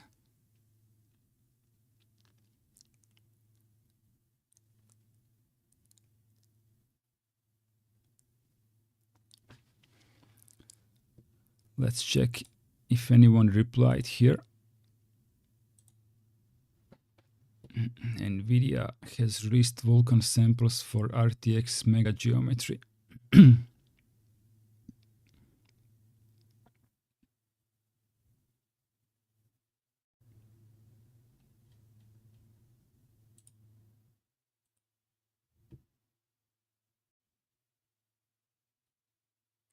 Oh, I didn't get a repost on this, but on something else. But never mind. It is fine. It is fine. Mastodon people aren't too interested in anything.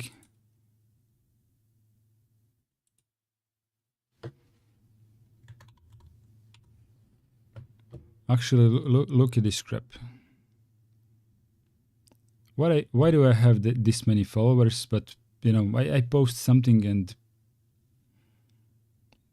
people are usually whatever.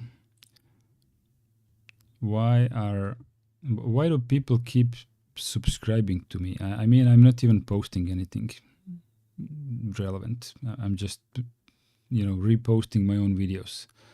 I'm kind of trying to detach from Mastodon, but for some reason I keep getting new followers without any, I don't know. Okay, I mean, people will follow.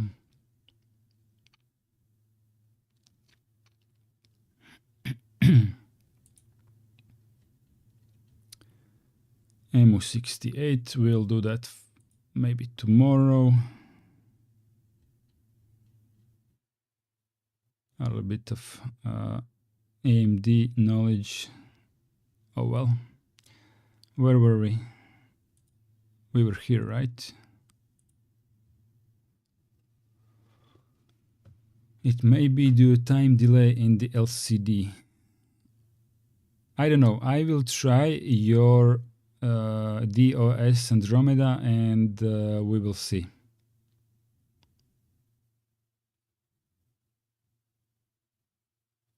Yeah, but we will see. I cannot how do I say it? I don't have a crystal ball to tell you right now what I expect, but I will just tell you my impressions, and then you will have some more information. Where could the problem be, right? Maybe in Vinu AE, maybe you can set some synchronization, right? Maybe, I don't know. I haven't seen Vinu AE for a while, as I don't have Windows, but I know that it has a ton of options, so who knows? Guys, it is currently 007 James Bond time, which means I should have been in bed by now because last time I haven't slept enough, and this night, obviously, once again, I will not sleep enough. So I'm going to kill the stream. The best thing would be to buy a frame thrower and then check the demo running in Trinitron and on LCD at the same time. Yes, I absolutely agree with that. That would be a perfect test of the screen technology. I will check on their Discord what the news are. Let me see. Discord.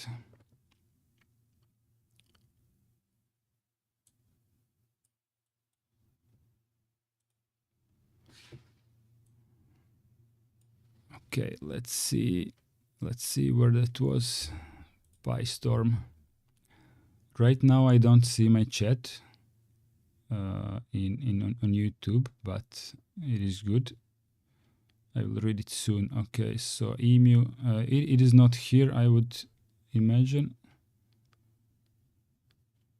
Where is this? Okay. What is this? Fat lady. Okay. So they don't have it in the main categories yet, right? Hardware support.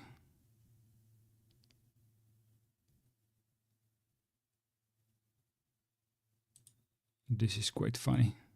Okay. Let's see where it is. It's somewhere in development, right? Beta testing. Max 5. Nightlies. PyStorm X. I forgot what PyStorm X is.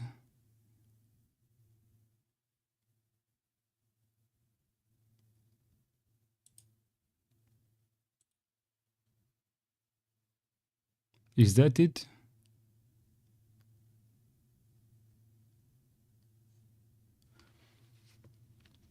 Is this the frame thrower?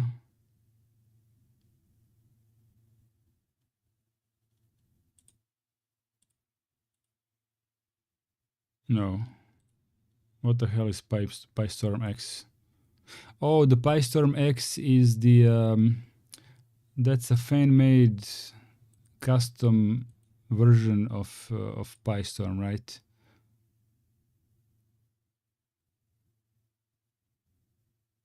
It plugs. What is this? Amiga 500? Hardware hacking. Nice stream, should sleep too. Okay, guys. I'm just gonna go through some of these folders. Maybe in Klingon we can find something interesting.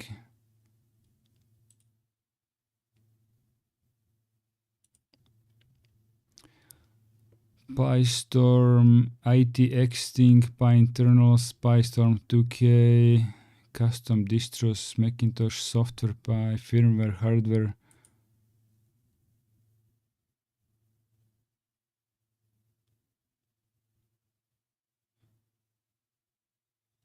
Where do they keep what I am looking for? Off topic, no. Support, no. Okay, this is going to take a bit, so let's, I don't know. Let's go to bed.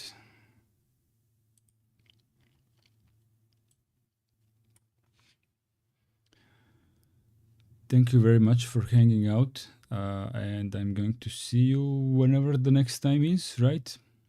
Good night and good day to Americans, I suppose.